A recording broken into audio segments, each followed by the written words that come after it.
Hey everyone, welcome to another Tuesday edition of the Horsemen Live. Glad that y'all can make it. So I think today we should have some pretty good discussion about the latest NFT drop, but I'm sure that won't be the only thing that we are going to discuss today. So welcome to the live, Baby Ice and LJ and Umpty Scratch. So glad that you guys can make it. Now let's go ahead and start bringing people in.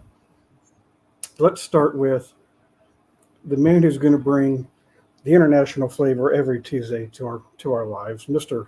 Ryan Milking. Hey guys, How are you doing today, sir? I'm doing very well, thank you very much. How are you? I'm doing all right. Not Fantastic. bad for first work day of the week. I can handle that.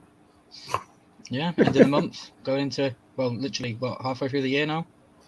Oh, good lord! just to bring it down. Sorry.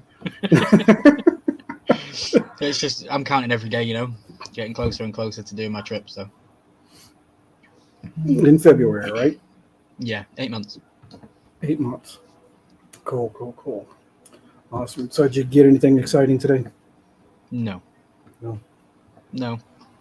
just chilling, just hanging out.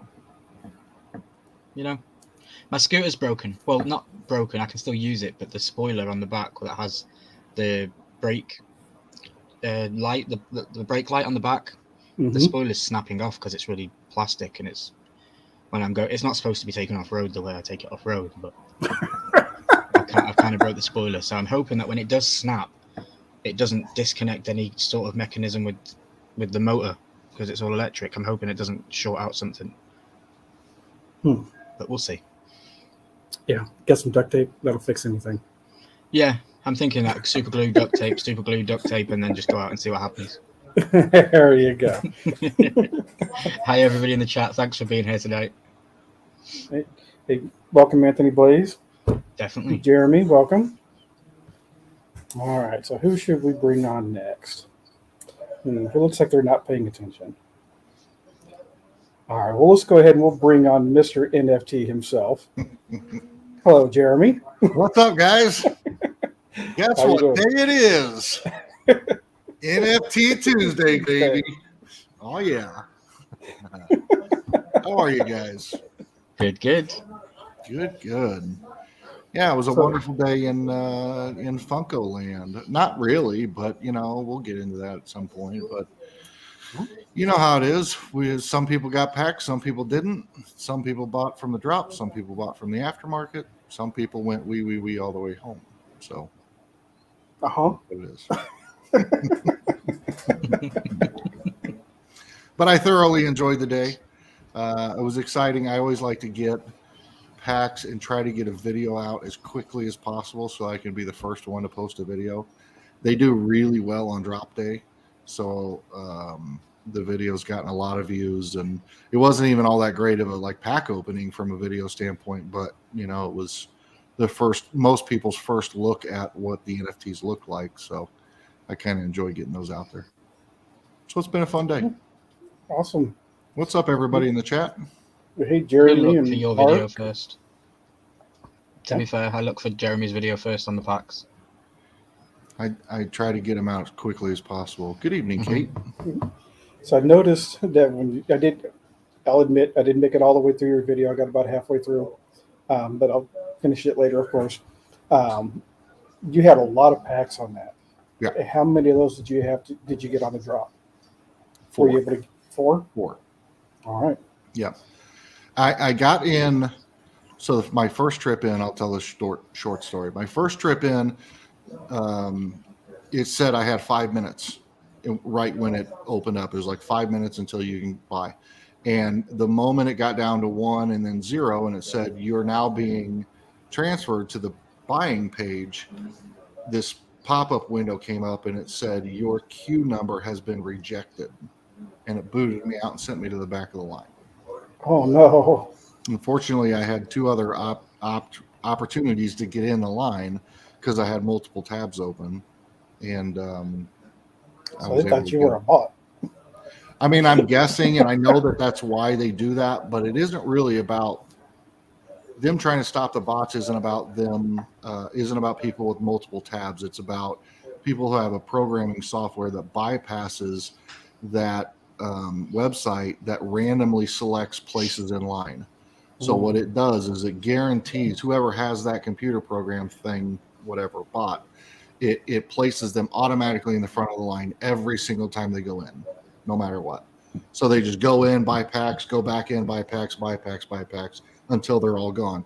Meanwhile, a couple of people are trickling in and collectors and are actually buying some. But for the most part, it's just those bots that are getting in and buying the packs. So gotta do whatever you gotta do to try to get a pack or buy secondary market. Yep. And spend more money. I need that bot, says Mark Schaefer. Yeah, I know, right? Yeah, no kidding. Yep. We just need a communal bot that can get in there for us. All right. Well, let's go ahead. We'll bring in the next person here. He may be short in stature, but he's the strong one here of the group, flexing all the time. Hey, how's it going, Randy? Hey, how's it going? What's up, Randy? Not much. So understand that you were busy today and weren't able to make it into the drop. Is that correct? Yeah, I missed out on it. Well, if you want to see how they're going, you can watch Jeremy's video and live vicariously through him like the rest of us that weren't able to get anything. Actually, I did. When I was on my lunch break, I watched it. So, Hey, no sweat. You have 149 days starting tomorrow. yeah.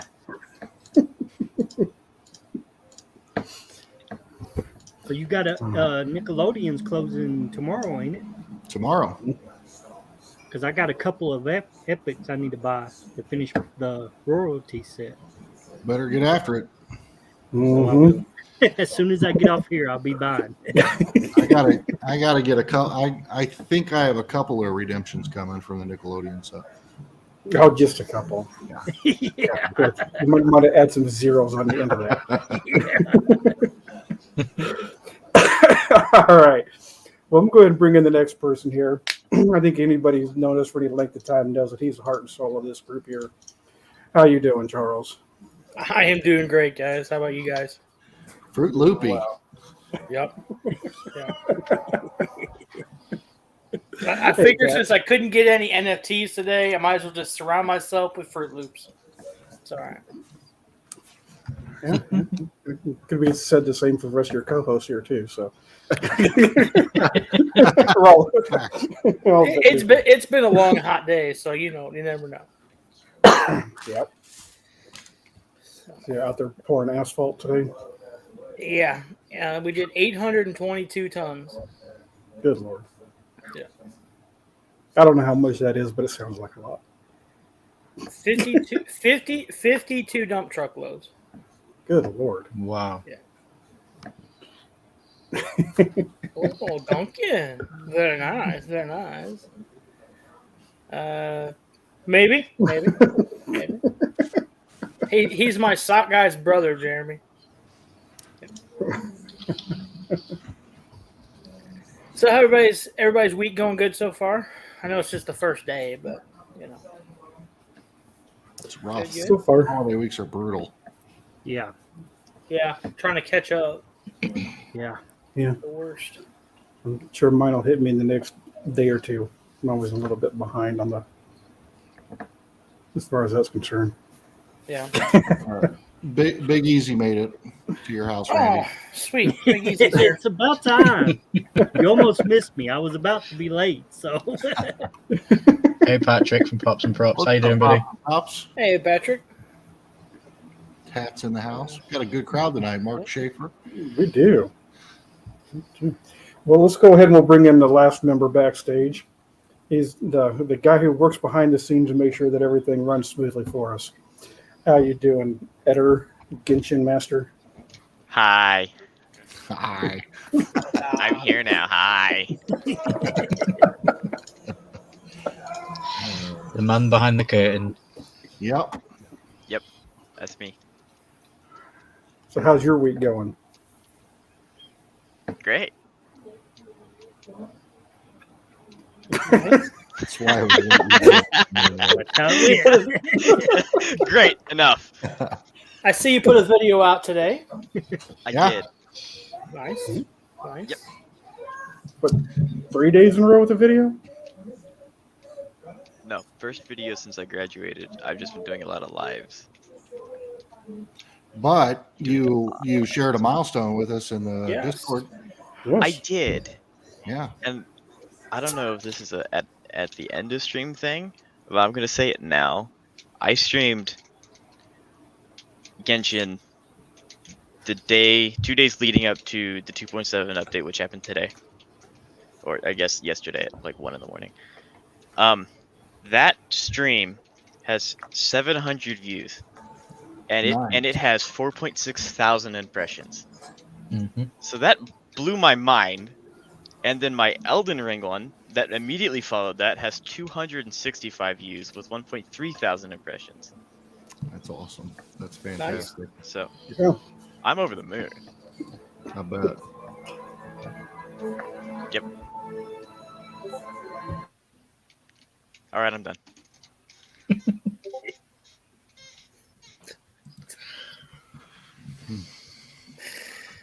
We need to get William some WD-40 for his chair.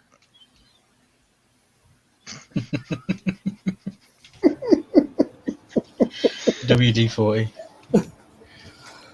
All right. So I've done my job as a host now. I introduced everybody except you. Your turn. I'm done.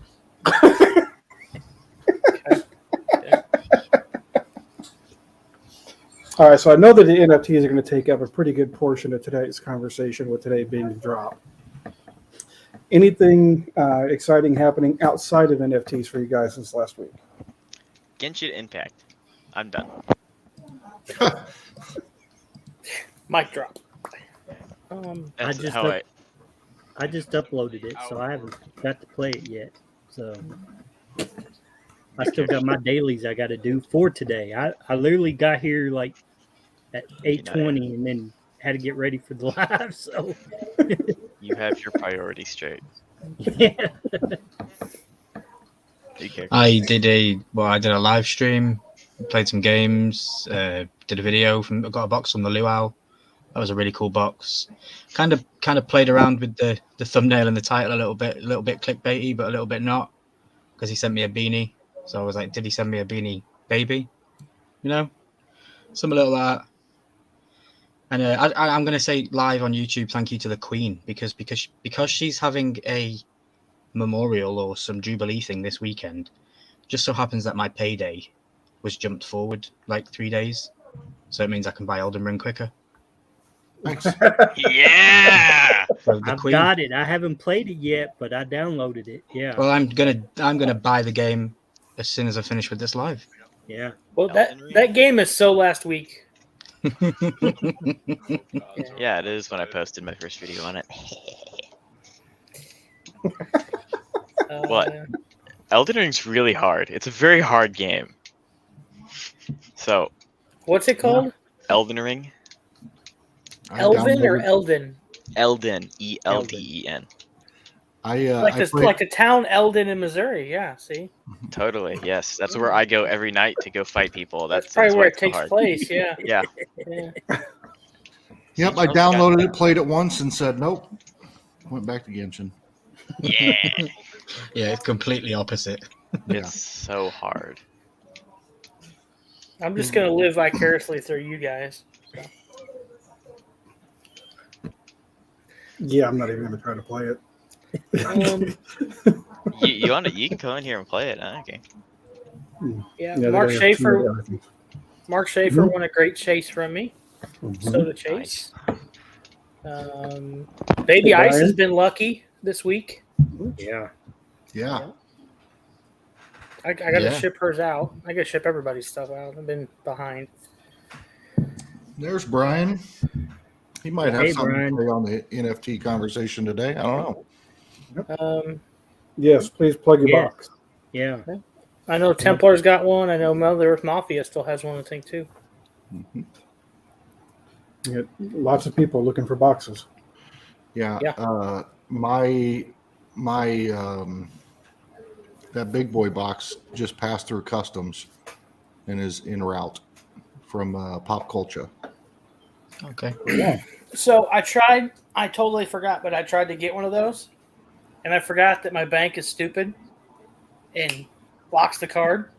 Oh, So yeah. tomorrow I have to call the bank and be like, okay, it's me, unlock it. Yep. They'll ask me how much, and I have to tell them. So, yeah. Crap. I totally forgot about it. It's funny because I do that wax service where if somebody needs wax, I can buy it for them and transfer it to them. And it's so weird because it'll go days and I won't have to do that for anyone. But then there's always one day where like 5 people hit me up at 5 different points in the day and my bank always locks it out. And then I can't do it. I can do 1 or 2 and then my bank locks it all out. So they do the same thing with crypto or foreign purchases or any of that stuff. It makes me crazy. Yeah. Yeah, I've got one bank account that I can't, like, before you were doing that, I was buying wax off of, was it MoonPay, I think? Yeah, MoonPay. One of my bank, they won't even allow it to go through. They can't even unlock the card to allow it. They're like, yeah, we don't deal with that country. I'm like, it's my money. But, Yeah, no I mean, I kidding. understand,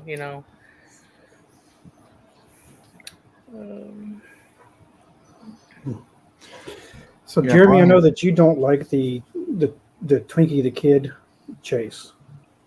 Not a big fan. Yeah. So, I was on a live on a Whatnot auction, and somebody was offering the entire case for $50, and nobody took it. Oh, ouch. shit. Oh, wow. And where was that? Gotta go. Gotta That go. was OCD, his auction. Oh, really? Yep. I was surprised. It's like I didn't think it's that bad of a chase. I don't know if you've seen it like in person, but seriously, in person, it looks like somebody took it and just spray painted it gold. Yeah. It looks like Crash Bandicoot. I think Crash Bandicoot the same way is cheap. Yeah. I mean, they spray. Unfortunately, Stan Lee's the same way. I You know, know. I'm kind of Yeah. glad they got away from that. Now they'll bring out something else, but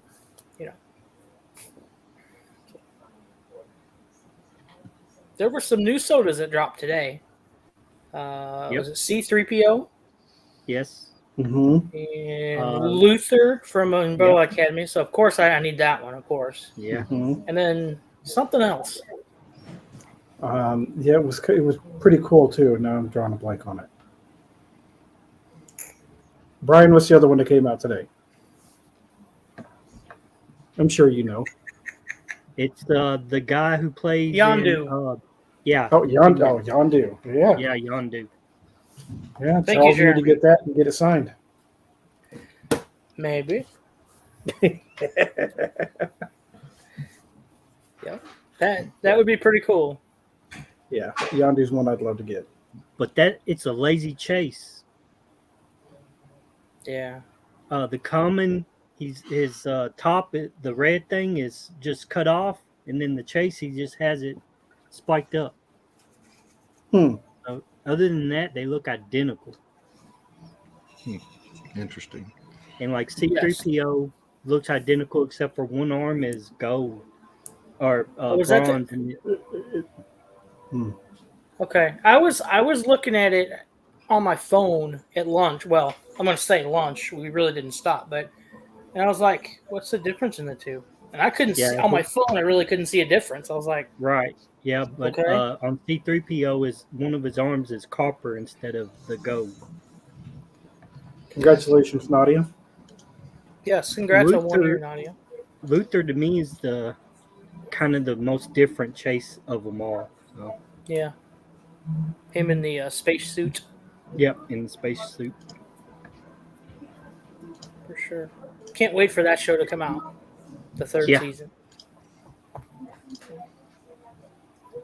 Has anybody been watching, or has anybody watched? I know all you guys are watching Game of Thrones right now.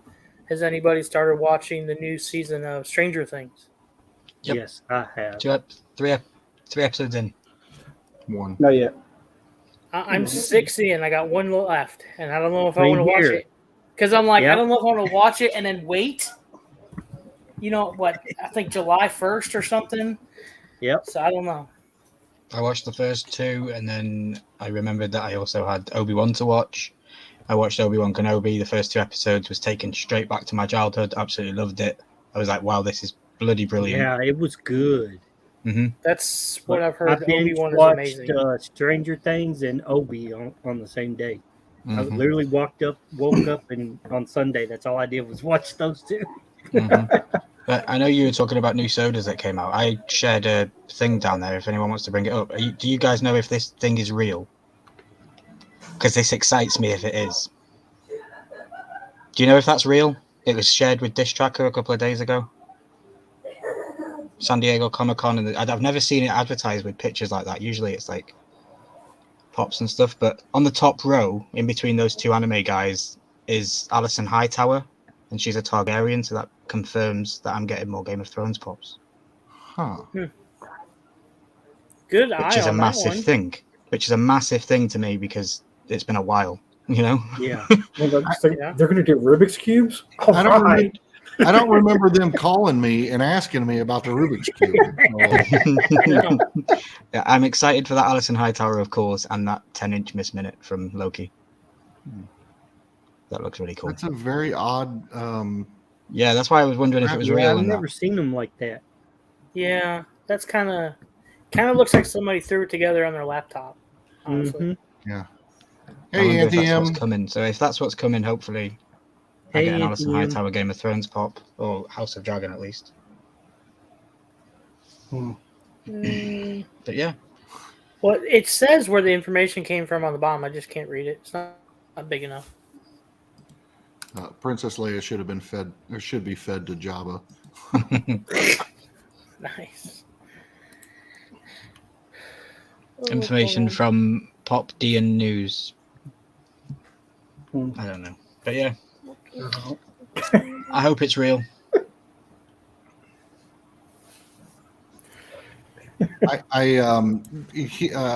Who was it in here said? So Christina said that Fruit Loops was the best cereal, and then somebody, Big Easy, said, "For the first time, Christina, you are wrong." To which I would have said, "No, she's been wrong before because she was wrong about Die Hard being a Christmas movie." However, it was on TV the other day, and Mitchie was like, "Hey, Die Hard's on TV," and I was like, "Holy crap! It's not a Christmas movie. It can't be on in June or May or whatever the hell month we're in." So it is still a Christmas movie, but it was Christmas in May. I mean, facts. But Fruit Loops, We are going. Haven't seen any of those, but we have seen some items coming out in the con. Okay. Pops and Props said I've seen the leaked list and I'm pretty sure it's real. No. So I don't know. Cool. interesting. All right, so you may or may not have heard it here first, folks. Quite possible. But yeah, my heart skipped a beat as soon as I seen Alison Hightower. I just thought, wow, you know, I've only been wanting it for ages. Well, I don't know who that is yet. So Yeah, well, you don't meet her in Game of Thrones.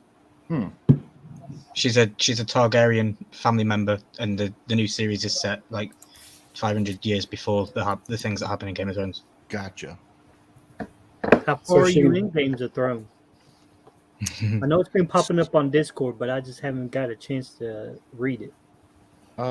Milky, where am I? Was I season 3 episode?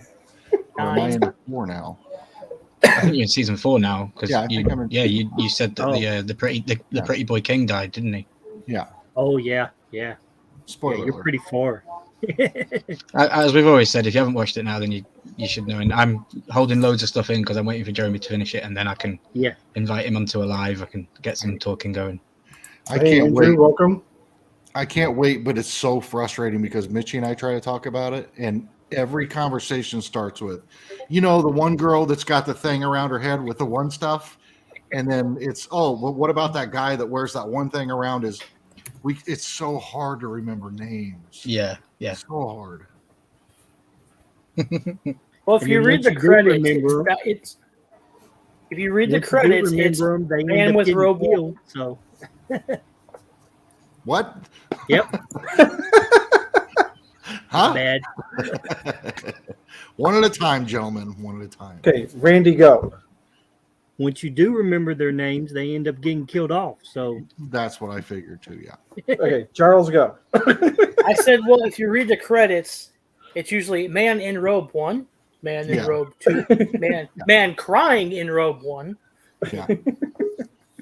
I did tell Mitchie that I refused to say, "Oh, my favorite character is," ever again in this show. So I did feel for you the other day when you almost quit the show because of the one episode that absolutely killed you. I didn't. I honest to God don't think if I wasn't talking to you about this and I wasn't talking and had that section in the Discord and whatever else, I do think I would have just shut it down and never watched another episode. Yeah, I it is. do that stuff. I can't. It's shocking and it's horrible, but it gets a payoff. So just keep watching. Yeah. It's still hard to even talk about. Mhm. I know. I messaged you and everything, and I didn't get a reply. I was like, I'm not going to get a reply. And I changed the subject to something else. So I'm curious. Is Full Metal Alchemist? Is that editor or because he's backstage as well?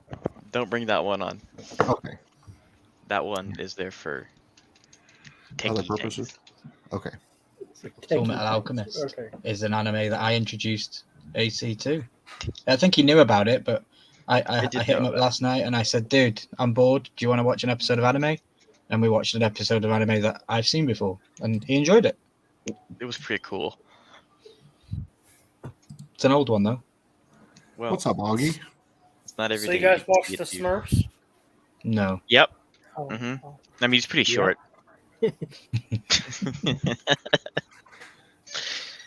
Patrick, I saw your question earlier. Yeah, I will be getting the pops from the House of the Dragon show, definitely.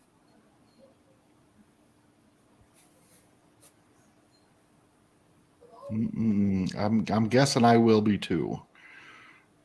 I can't necessarily unless so I got to go to Wichita this week and I'm really interested to see if they have and I know you told me you got to be careful because there's some spoilers in the pops. Yep. But if they have, as they have several times, had large collections of Game of Thrones, it's going to be real hard not to want to pick some of those up. Now, if they have the dragons, I'll buy all of them. That's a spoiler. The dragons are a spoiler, so be careful. Okay. Because Patrick is in the chat now. He just did a video today. I don't know if anybody's seen it. He showed off all his 6-inch pops. And I was watching the video and I thought, dude, I've got like 12 and a half 6-inch pops. Like, because one's bigger than a 4-inch, but it's not as big as a 6-inch. So class it as a half. I can't do that video until you've seen Game of Thrones. Okay. Crap. because like 7 of them are spoilers. Well, you can see we're burning through them fast. So I know you are, but there's no rush for you to Yeah. watch it. It's just I'll make the video and just upload Trust it when me. you're done. Trust me, there's a rush to watch it. We're all in. So shipping price hike on whatnot. Very interested to hear your take. I got this one, guys. Okay, take it, AC. I like keeping my money, so they need to not. Okay. That's it. Okay. Mic drop. Thank you I for got an email from them today saying they were doing they were doing DMs within Whatnot now, so you can now message directly and stuff, and you can just if you don't want to answer the question, you can refer it to their team and they will answer the question for you, for the person asking the question. I don't even know on Whatnot, but I got the email. in 5 to 7 working weeks, they'll get back to you. Wow. Yeah. No, I don't know. I'm just saying. Oh. I can Usually- say yeah. I can say if the price of shipping has gone up due to gas prices and everything else, then fine, it's got to be passed through to the consumer. But I don't think I've heard of any massive rate hikes within within USPS or anybody else. So, I don't know. Again, it's good for the buyer. It's good for Whatnot. It's not necessarily good for the seller, but is it bad for the seller? Yeah, who's paying the increased cost? Is it the buyer who's paying it, or is it seller who's picking it up.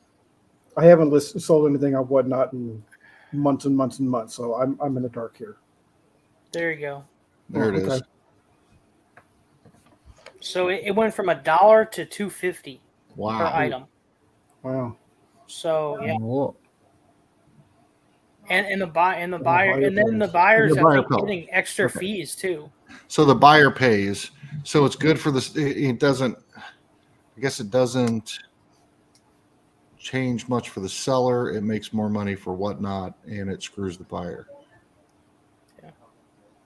Okay. Well, it seems like it's all in the favor of Whatnot, but again, it depends. I don't know. Were there rate hikes in shipping? I haven't seen them on my end, but I don't ship every day. Brian, you would probably know that better. Do you pay more in shipping now than you did before, or are the shipping rates the same? And if they're the same, then I think it's crap. No, it's from One Piece. Mother Earth Mafia asked me. I think I said buyer. I meant the seller. From what I read, that there's extra fees on the seller part now. They're gonna up the fees that we pay as the seller. As far as I know. Postage change is supposed to happen July 10th, so they're just ahead of the game. Yeah. Well, that's kind of Yeah. shitty, frankly. Yeah. But then again, their shipping was Okay. always good, especially, I mean, if it was far away, you paid $4 or whatever, no matter where it was shipped. So, Yeah. Yeah, I think that's the problem. I don't think the pricing is out of line. I think that just like I tell customers in the restaurant industry, if you're making menu changes, pricing changes on your menu, you do it in quarter increments. You don't do it in dollar increments. So you go from $1 to $1.50 or $1.75, and then you go to $2.25 and et cetera until you get where you want to go. But to go from $1 to $2.50 might be reasonable, $2.50, but because it was at $1, it makes everybody go, "This is horse shit." yeah, Yeah. I see your point. Yeah. Yeah. And I guarantee Whatnot had been losing money on shipping at those rates. Yeah. So I get it. Yeah, Umpty is right. Pirate ship, if you ship like a couple of your boxes, you guys that have bought stuff from me lately, it's a first class package, but it was actually cheaper to send it priority than first class, which is stupid. But it worked out. So Christina, that's a great question, and and I don't know who's got control to kick people out of the chat, but if you don't answer this correctly, I'll handle this one, guys. Don't worry. okay. I put the Okay. bowl first. who puts?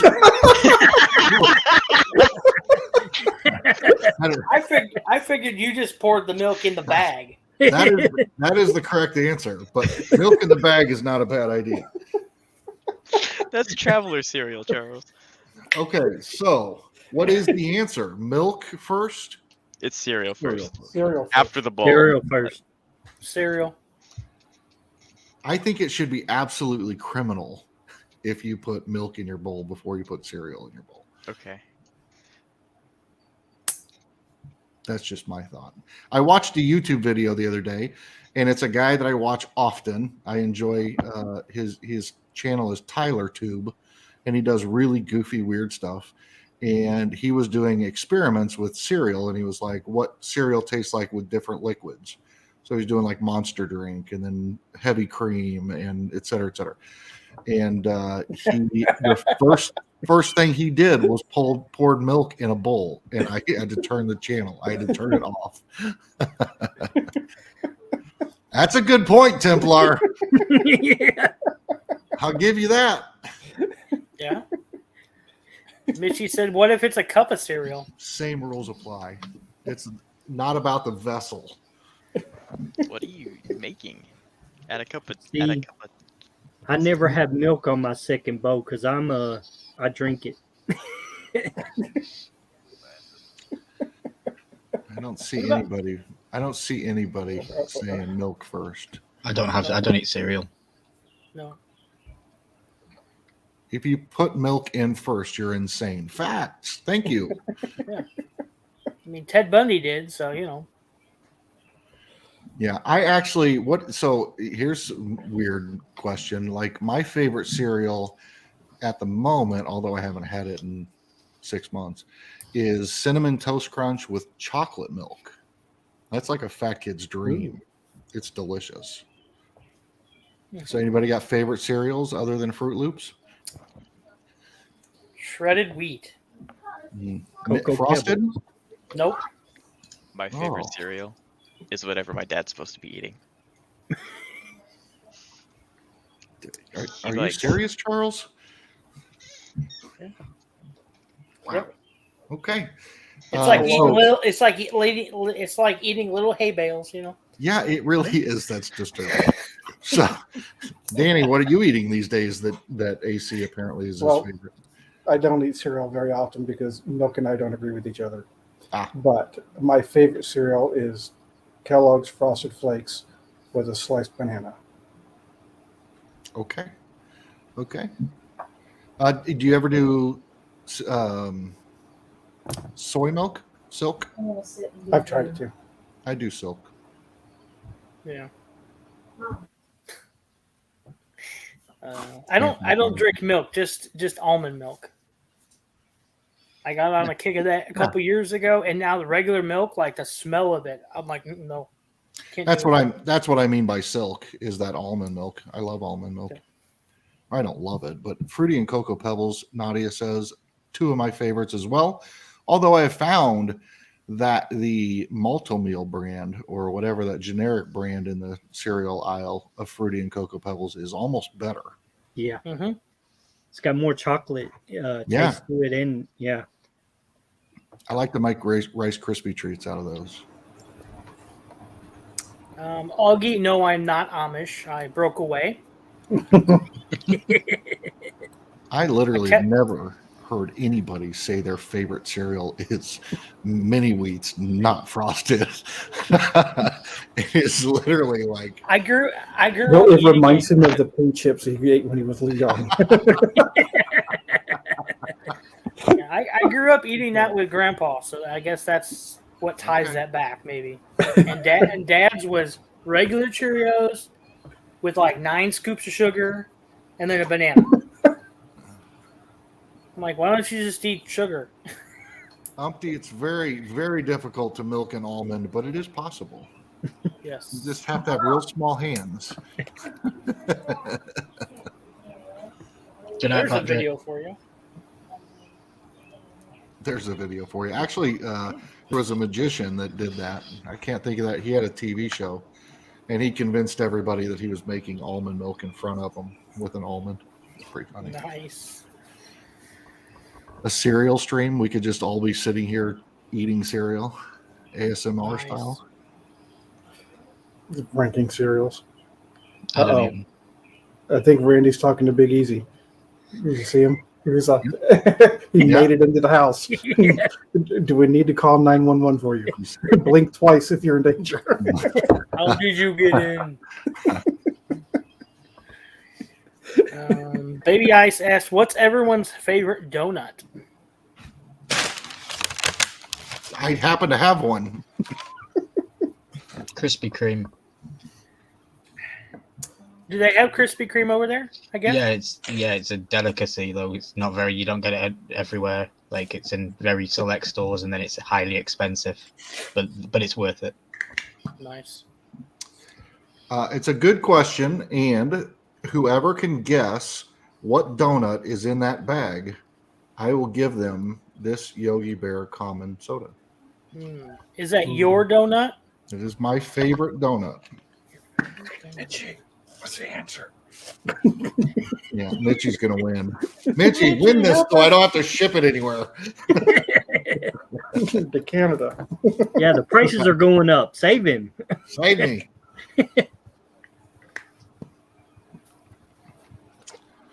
I probably ought to be looking at the answers. So, Brian, is Maple Bar your favorite, or is that your guess? I think everybody's starting to guess now. Mitchie, you bought it for me, and that's not it. That's her favorite donut. Oh. I don't think so. We'll do like a raspberry filled donut, personally. I like custard donuts.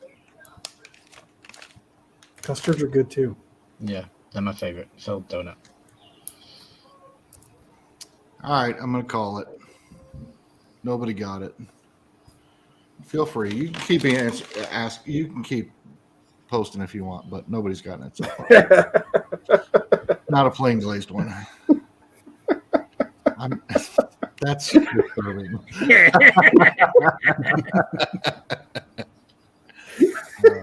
Oh man. Autocorrect, dang it.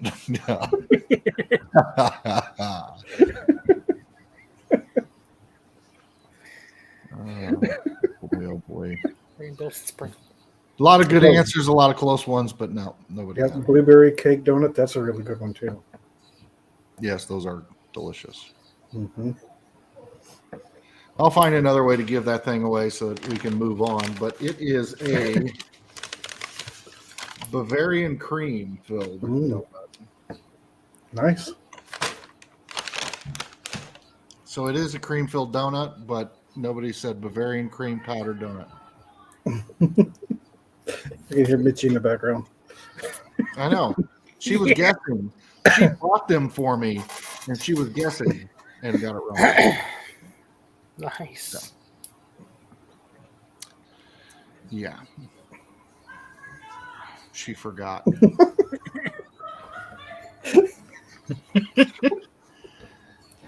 I would have to say the worst donut I've ever had.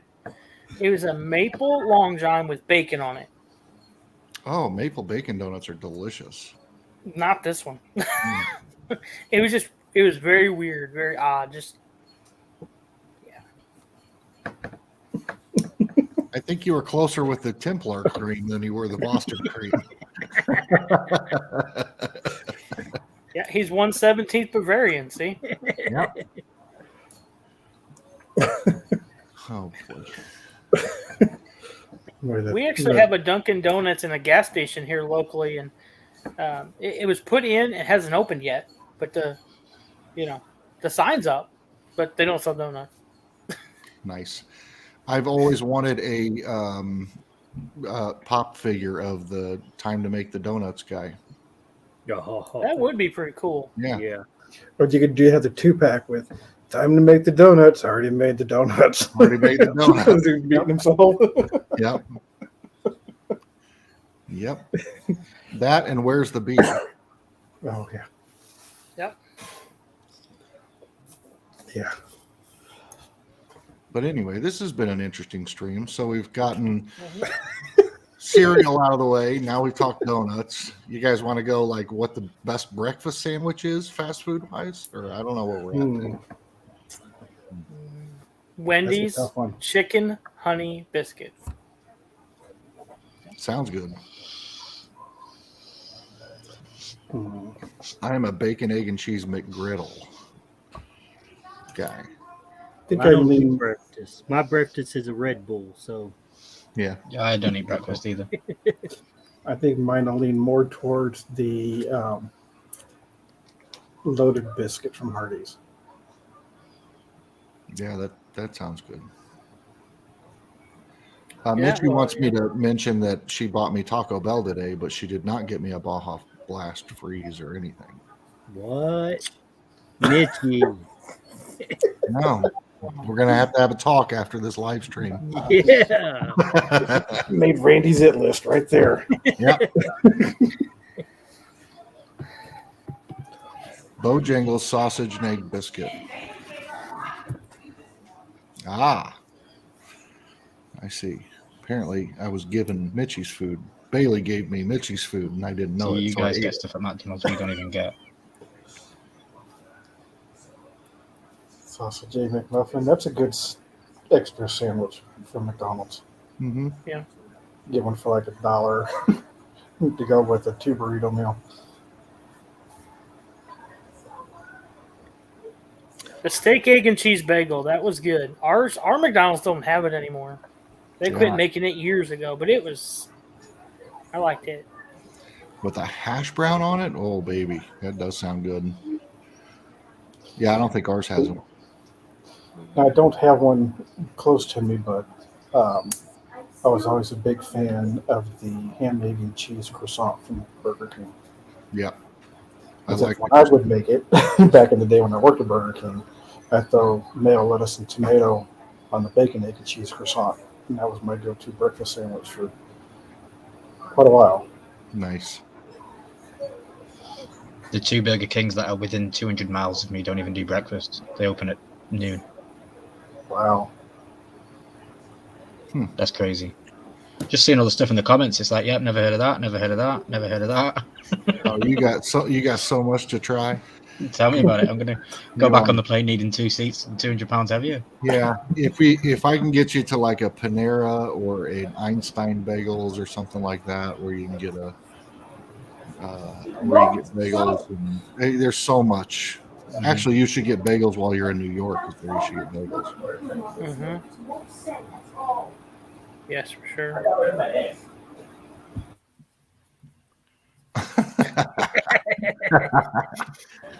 Christina Pay. He must have made it to below average gaming's dad's house now. Big Easy made it over there. All right.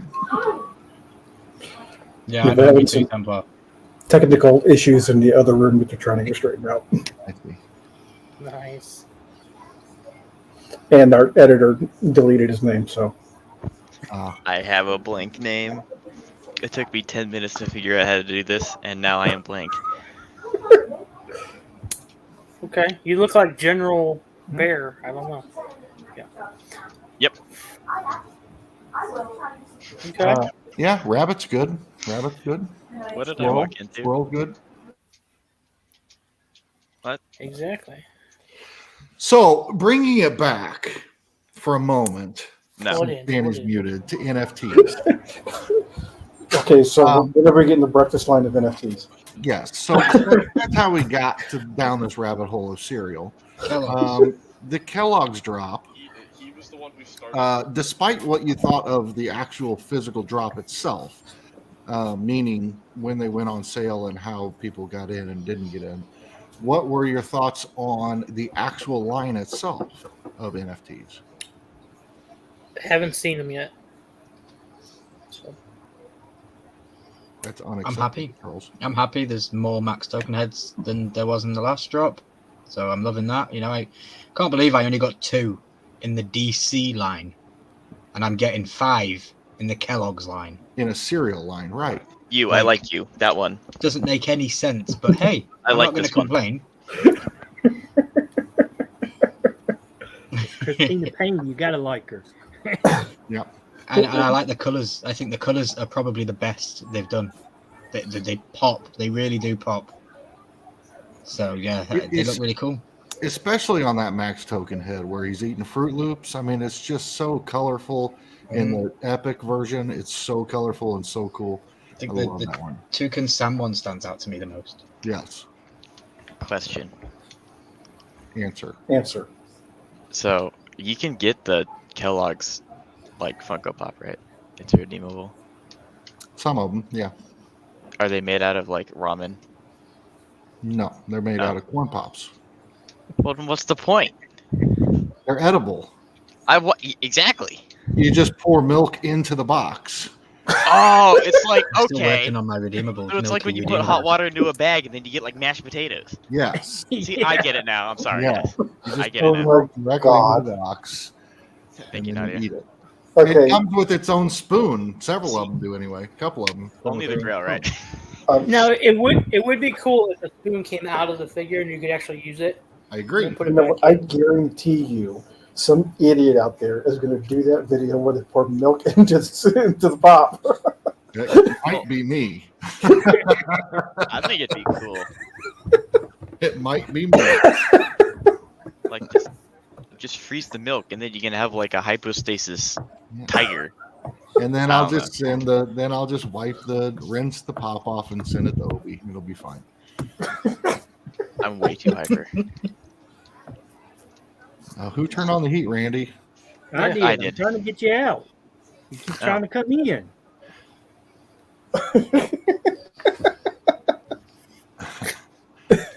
Yeah, this is true. So if you This is an impossible topic to stay on. We have 2 legendaries. No, we have 3 legendaries. Is this right?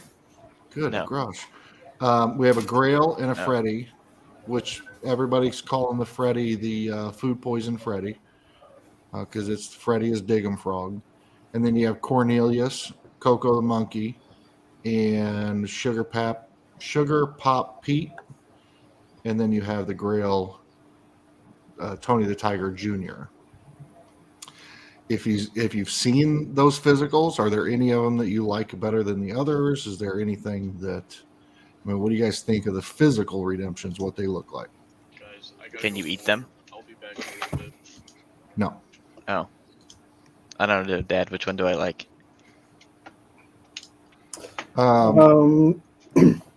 I'd say probably just looking at them, Cornelius is the one I like the best for the redeemables.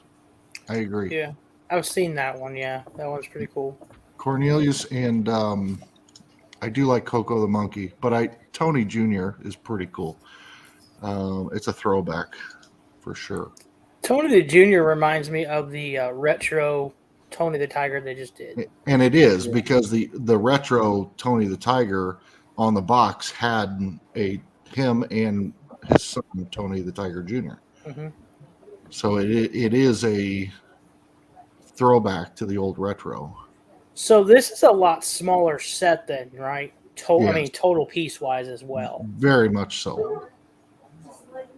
Yeah, very much so. And right now, even on the secondary market, they're not going like extremely high. No. Well, when we started this, they were very, very reasonable. So. Yeah. I love the That's series. what I want right there, the series coin. Yeah. You can Yeah, have that's everything else. It's probably my favorite NFT of the whole set. To be completely honest with you. Love Well, it. they're cool. They're cool as well, but you know. Yeah. Yeah. Augie asked, he said, I figured out that the legendaries are the redeemables. How do you get the Grail or royalty? So the Grail you get just like the legendaries. You open it and it might be in one of your packs. And if you pull that, then it becomes a redeemable and you get to turn it in and get the Grail.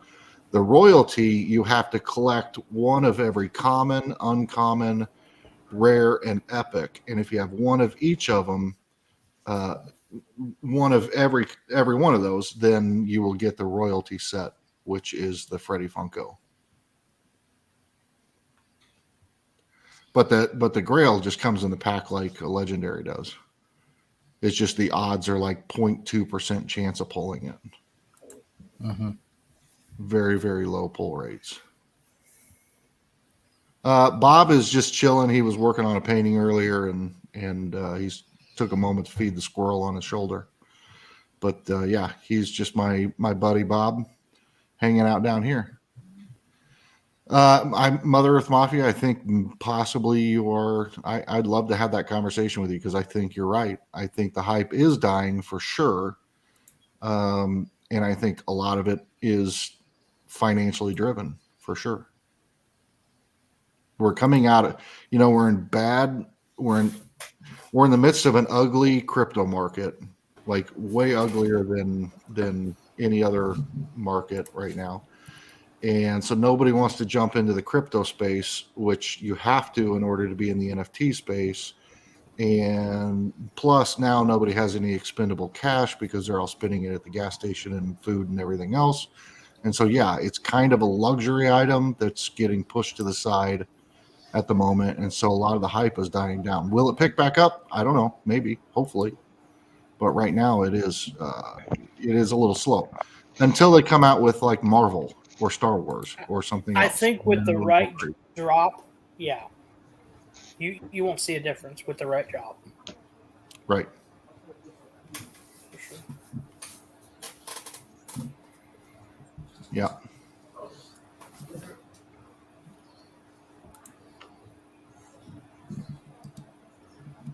So, do you think the packs in are going to be still at a reasonable cost here for a while? On this line, I think they'll stay right where they are. $16 and 40, low 40s for a premium pack. or mid 40s, maybe, might reach 50. But yeah, I think so. Huh?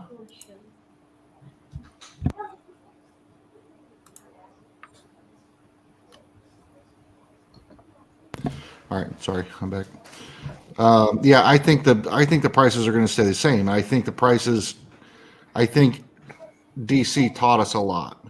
Like we were going in this one trend, this one direction with all of the drops up until DC. And then DC stunted the growth, in my opinion, of the NFTs because the drop itself was such a shit show, for lack of a better term, that it drove a lot of the new people away.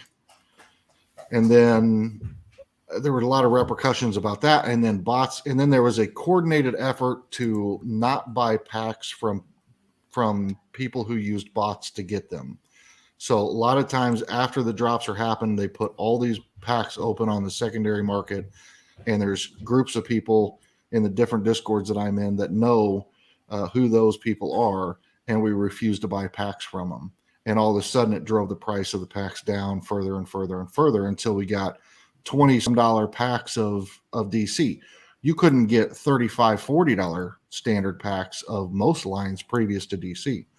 And now you're seeing that in DC. And then you drop a line like Kellogg's, which is very niche, just very, specific. It wasn't going to go anywhere anyway. And the licensing wasn't available in a large number of countries.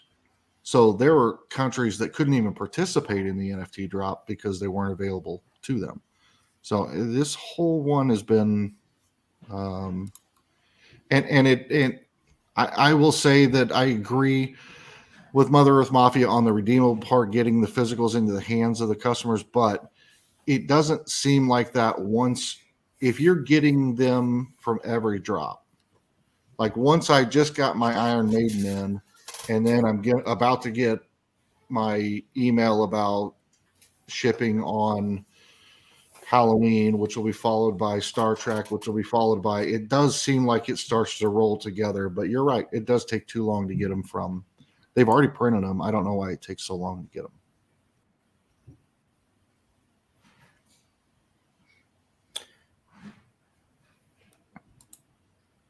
Anybody else got something to say?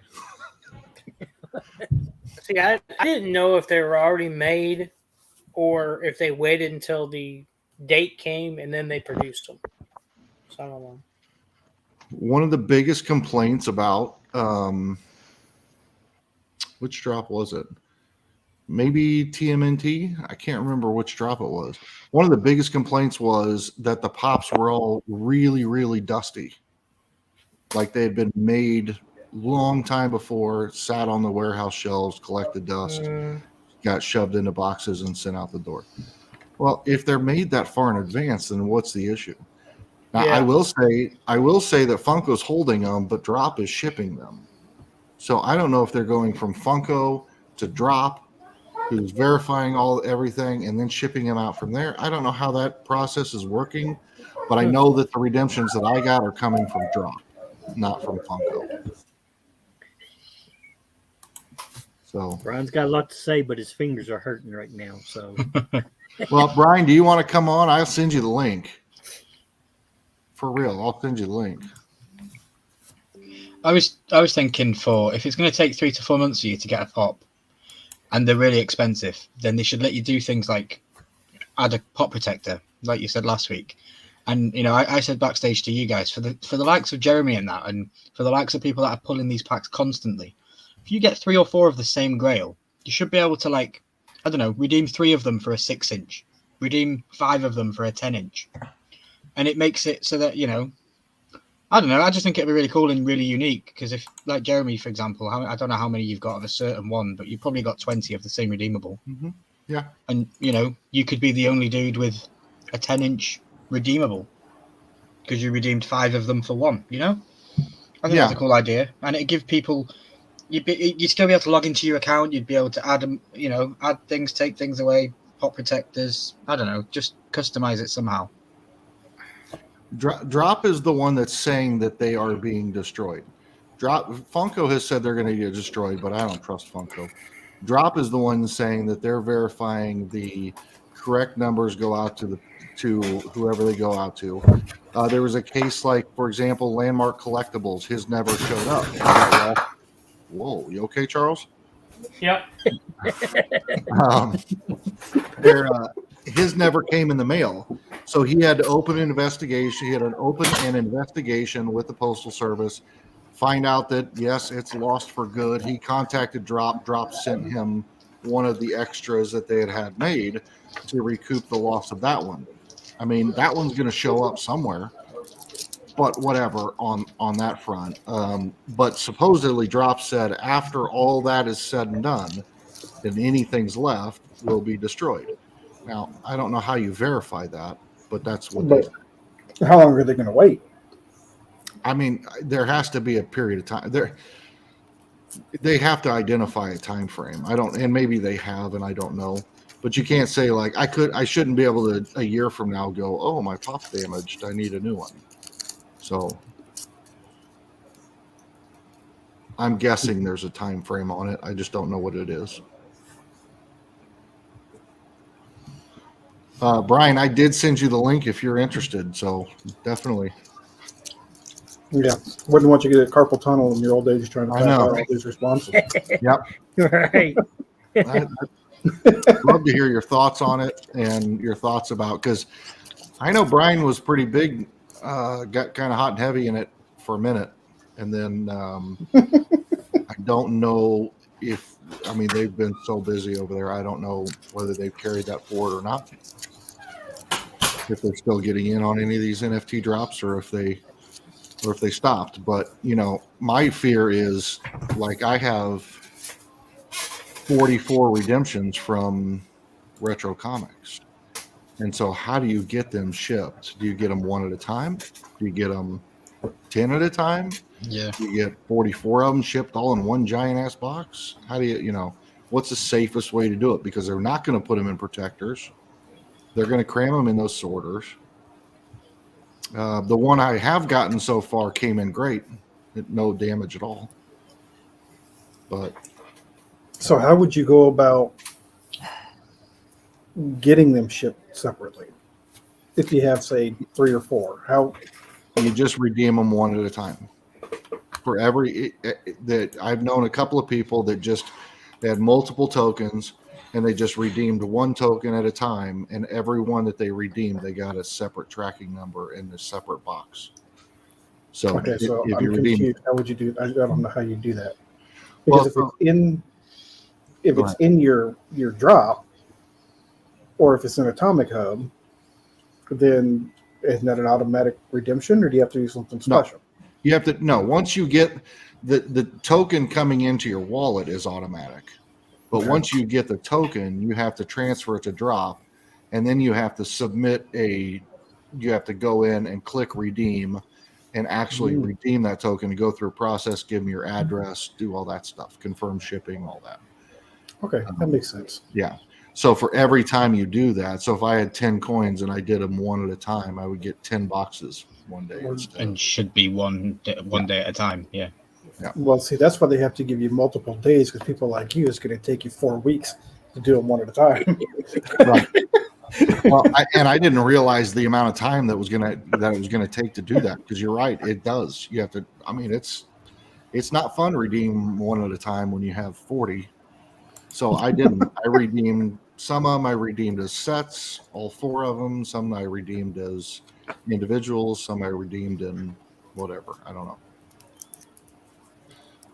But yeah, it's been interesting getting that through. I'll show off what I got later when we go through whatever we picked up this week.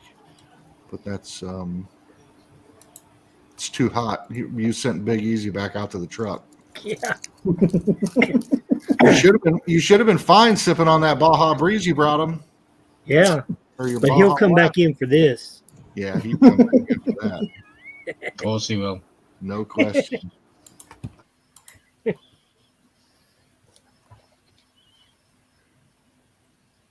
I'm just waiting for anyway, a line that pulls me in, you know? yeah.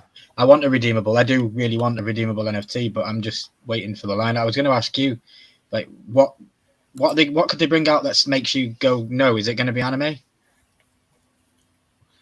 Because you've done every single drop that they've brought out since NFT's been around, and I'm waiting for that maybe one that Jeremy's like, do you know what? I'm not doing it. But you also have the business side, so I don't think it's going to be drop specific that makes me walk away. I think it will be times just run out.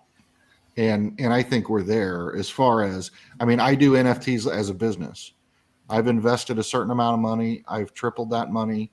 And there's got to be a time when that can't be said anymore. And the drops, these last couple drops, the investment to be made in order to get the redeemables isn't doubling or tripling like it once was. Mm-hmm. And so if it's not going to continue to make money, then there's not a lot of reason to do anything more than collect one of each that I want and then just stop at that. So that's what it'll end up doing. And then I won't be a completionist anymore, which means I'll be out when something like anime drops or whatever else. But right now, I think that I'm looking at it more as a business side. And when it doesn't seem profitable, then I'll just switch down to only getting what I want for myself to personally collect. Yeah. Cool. Yeah, that's when I'm out. Oh yeah, that's when I'm out. Hey, well. Yeah, I don't know. I mean, I treat NFTs way different than I do my Funko collection or my soda collection or anything else. Mm-hmm. So. I think you have to, because it's so different anyways, you know? Yeah. It's been fascinating to track everything in Pop Price Guide because on one hand, it gives a value an actual PPG value to pops that don't technically exist yet. I don't have them, but I have them, but I don't have them. And they have value even though I don't have them. Mm-hmm. And so on paper, I've got this huge amount, but I don't have any of them on any of my walls anywhere. So it's just weird. It's weird. It's because it's a scam. I can't think of anything that's going to make me want the redemption unless it's Max Tokenhead, because I don't think I'm going to get a Game of Thrones line. So I think I'm just going to have to wait till Max Tokenhead becomes a redemption. Yeah. Which could never happen. It could be a long time. It could be really cool though. Yeah. Oh yeah. It could be, because I could have the actual redemption and then I could have every single NFT that they've ever put out for that character. Yeah. Minus the 3 1-of-1s from every series. You know, what the hell was I about to say about it? I do think long term that there's value in the NFTs. I've always said that. Oh yeah. I will always say that. I don't know that I don't know that I need 30 of each of them, you know, but I do think there's value long term in the NFTs, and the fact that there's physicals makes it worth collecting. And then you can recoup your money in the redeemables and sit on the NFTs and see what happens. What bothers me the most about it is DC had all the potential in the world to be the first set where every pack was bought and every pack was opened. And instead that drop got slaughtered by bots and by people, you know, screwing the system and getting hundreds of packs and so forth and sitting on them. And so now we had the one drop that was going to do it, that was going to take NFTs to the next level. And instead it completely backfired because they weren't prepared, and it set them back significantly. Now, is it any different than an SBCC virtual con? Is it any different than an ECC virtual con or a lottery system or this or that? Is it any different? No, they all get eaten up. We've been complaining about bots as long as I've been in Funko, and I haven't been in Funko that long, and people have been complaining about it long before me. Mm-hmm. So is it any different with the NFT space? No. But I thought that DC was going to drive this to the next level, and instead it just kind of kicked them in the teeth and set them back. So What drop, what line do you think could do that? Do you think it'd be Marvel Marvel or Star Wars. Marvel or Star or Wars. Star Wars? They're the two big ones that'll make it go. No. Or will that No, because- make the bots worse? I don't think it's a drop. I think it's fixing the back end. I think it's fixing the back end to get the NFTs. Now, I'll tell you this too, from a business standpoint, it isn't in Funko's best interest or any business's best interest to get the items into the hand of the collectors first, because they make money every time these things sell. Well, So it doesn't harm them to have this stuff. And if I buy the packs and I open them all and I'm keeping them all because I hoard everything NFT, then they're not making as much money off of me. I'm not their favorite customer. yeah, they don't care who buys it because they're getting their cuts. Right. Mhm. And if it goes to somebody who's going to flip it on the secondhand market, then somebody's going to buy that pack from the original person that bought it, which creates the second transaction, which is then going to get opened, and then all those cards are going to get sold, which creates the third, fourth, fifth, sixth transaction, and so forth. And they make a little chunk of money every single time. I mean, it's little, but it's still money. 6%, isn't it? Do they make 6% from every sale? It's 6 and 4% to Atomic Hub, 6 to Funko, Mhm. or it's 5 and 5, but it's 10% total. Mm-hmm. But Dead Zone said it right. If you work on the back end, then you fix the problem. You have to fix that. They tried to today. They didn't announce what time the queue was going to start, and they just randomly let everybody queue. But they still let 20 plus minutes of time for people to get in and set up their stuff and get it going. And was it still the same time as usual drops? Or was it a different time than usual? The time was the same, but usually in past you could always get in an hour early to queue up. And this time they just didn't even let you queue up, and they didn't make any announcements. They didn't say anything. And then all of a sudden, with 22 minutes before the drop, boom, you could queue. But they didn't tell anybody until you couldn't. So they were trying to throw people off, but it just didn't seem to really have much of an effect. But there were also a lot less packs. There were a lot less, so it sold out fast like they expected it to. It may have been better. It may have been better from a bot standpoint. I don't know. The packs are low cost because they're not high demand. This is not a high demand line. And this might have been a line that they were testing the back end projects they're working on, trying to get them fixed before they drop the next big line. So maybe they drop a Marvel next, or even probably more so they're going to stay within the Warner Brothers line, and they'll do like a Looney Tunes, or they'll do something that's big enough, Cartoon Network, or something Looney that's Tunes. big enough to capture a lot of people, but not. I don't think they worked that hard on getting that Warner Brothers contract to turn around and drop Marvel. Yeah, because that's all they've always had Marvel, so yeah. Yeah. I mean, they worked really hard to get a DC contract just so they could drop a Marvel drop. I don't think that's going to be the case. Yeah. So.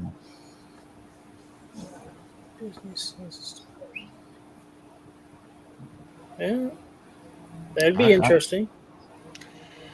It'd be very interesting. I still think they're two uniquely different projects, so you could do both. You could do a Disney Star Wars drop, and you could do a Funko Star Wars drop, because they are different. Like You've got 6 trilogies they could take from. Funko has that uniqueness and that different mold, that different face, that different, so. Those are pretty big words there, Nadia. I bet you changed your mind once you saw them. Yeah. They had a Undertaker redeemable. Freddy Funko is Undertaker, and you wouldn't take it? Come on, Yeah. I mean, Yeah. well, I know they have Freddy Funko as Hulk Hogan, don't they? Yes, I think so. I'm 90% sure. Yes. Yeah, Kevin Owens redeemable. What haven't they got as Freddy Funko these days? That was probably an easier answer. They got a Dig 'em Frog, for crying out loud. Yeah. I don't know how they. I don't know how they came up with that one. So the Grail is Diggum. Freddy is Diggum, so he's green. What is it? Food poisoning Freddy, as everyone's calling it. Yeah, What the would have royal. been What would have been a better royalty pop from this line? Oh, well, first I'd start with Max Tokenhead, and then I would say Big Yellow. That's what I was thinking. Yeah. Yeah, Freddy Funko's Big Yellow. I think that'd be cool. Yeah. I mean, it was hard to do because they already had the Pete. Pete is the same cereal as Big Yellow. Sugar Corn Pops. Oh, it is. Yeah, it is. Yeah. I think it'd look cool with Max Tokenhead with Cornelius, like the giddy up thing from Fortnite. So it's like the inflatable thing around it. Yes, that'd have been So, fantastic. He was like Cornelius as a dress up character. It would have been really cool. That would be funny. Yeah. I'm hoping that one of the next big drops is going to be an NFT drop, like a similar to Halloween without the Halloween theme, like all Freddy Funko, all Max Tokenhead, with Freddy Funko and Max Tokenhead redeemables, and the Grail will be probably Max, Legendary Freddy, a soda, and a royalty of something we've never seen before. I would love to see that. I'd love to see what they could do with that, because I don't know how else you introduce a Max Tokenhead redeemable. Mm-hmm. I don't know either. I wish I did.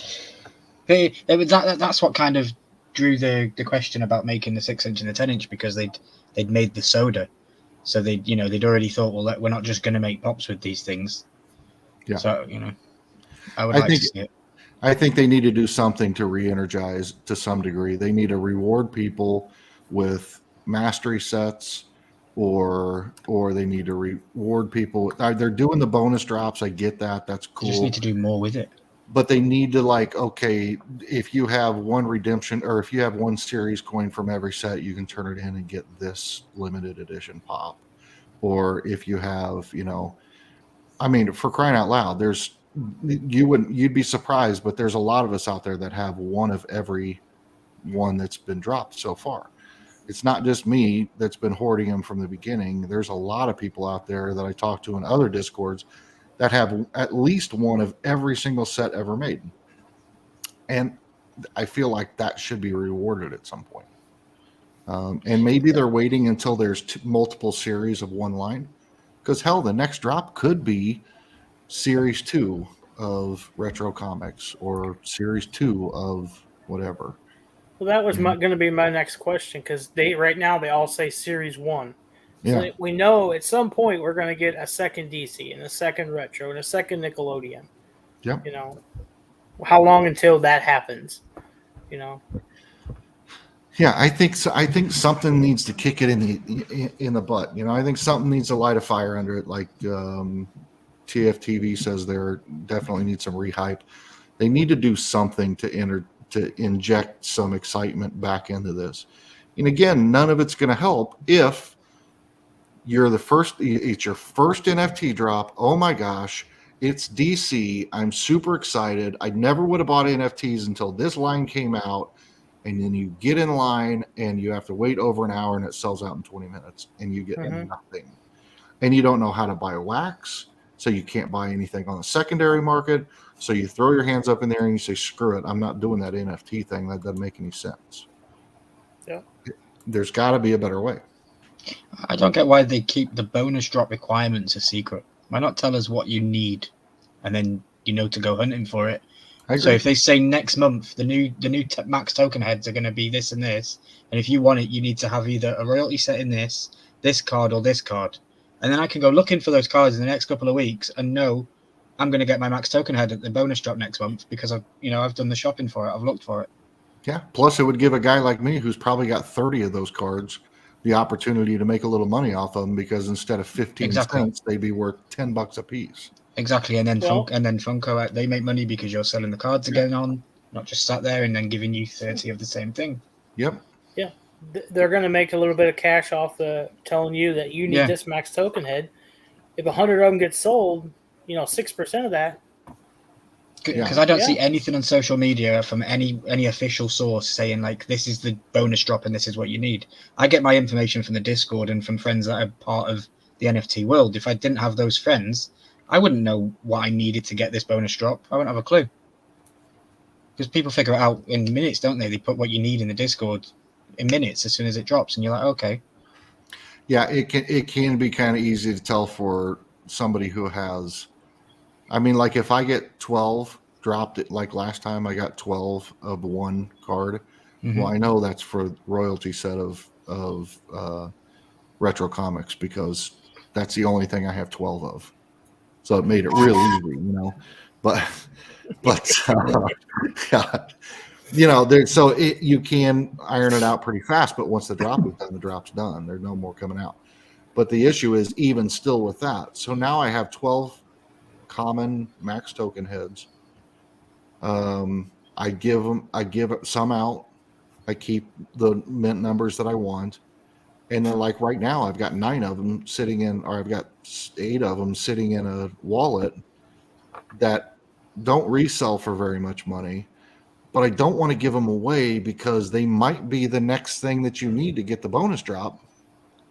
And, but I don't really want to keep them because why the hell do I need so many of them? Mm-hmm. So now they're just trapped in my wallet, and Funko's not going to make any money off of them because I'm not selling them and I'm not giving them away for somebody else to sell. So it does create one of those situations where you start hoarding stuff and not transferring it, not buying and selling because you don't know what that next bonus drop is going to be. And frankly, after the last bonus drop, those NFTs were cool. That first drop, I was like, I don't care if I ever get any of those. Those aren't even all that cool. But those last ones were kind of neat. Mm-hmm. Yeah, I like them. Congratulations, Nadia's going on the luau on the 26th. Congrats, Nadia. That's awesome. Yes, and TFTV, I get that, but it also creates that other side, which is you hoard it so that you don't miss out on a chance to get it. Yeah, so and I'm not going to collect every NFT just to get one max token ahead off the off chance, Right. And frankly, if you wait long enough, I mean, like I said, that bonus drop right after it happened, those things were selling for $10, $15. Mm-hmm. Now they're selling for under $1. Mm-hmm. Yeah. Mm-hmm. So you just wait it out, get it when you get it when it's cheap, and like anything else, it's if you buy it cheap and somebody's got something to say. We have a visitor in house. Hello, Governor. What's up, gentlemen? Guys? Namaste. Namaste. Yes. Namaste. Sorry, typical Tuesday. Cubs on, Lou Malnati's Pizza, drinking beer. That's every day for you, And drinking listening beer to you guys. and yelling at Nick. Well, I need a break, so I'm ready for you to take over. Talk to us. Tell us what your thoughts are, because I haven't talked to you guys forever about this. Mm-hmm. So, all right, I'll give you my thoughts. Dear God. When the NFTs were first starting, when the talk was still with the NFTs, I was very adamant. The only positive from the NFTs was going to be a tangible item in your hand, which was the redeemable. Here we are, a year later? The only positive thing from an NFT is a tangible redeemable. Period. Plain and simple. It is never going to change. There are going to be a certain sect of people that will want the digital NFT. It's going to be so far and few between, it's going to be ridiculous. Now that the bots are getting into play, like the last DC drop that you were talking about, that turned a lot of people off. They were really, I mean, you could see the hype of it. Oh, they're going to do the DC drop. It's going to get a Batman. Everybody loves Batman, whatever. The bots came in, stripped the place clean. those people are like, screw it, ain't never coming back. Nope. So that was bad news for Funko. So then they just dropped the ad icons. Half of them look like crap. I mean, when you talk to a lot of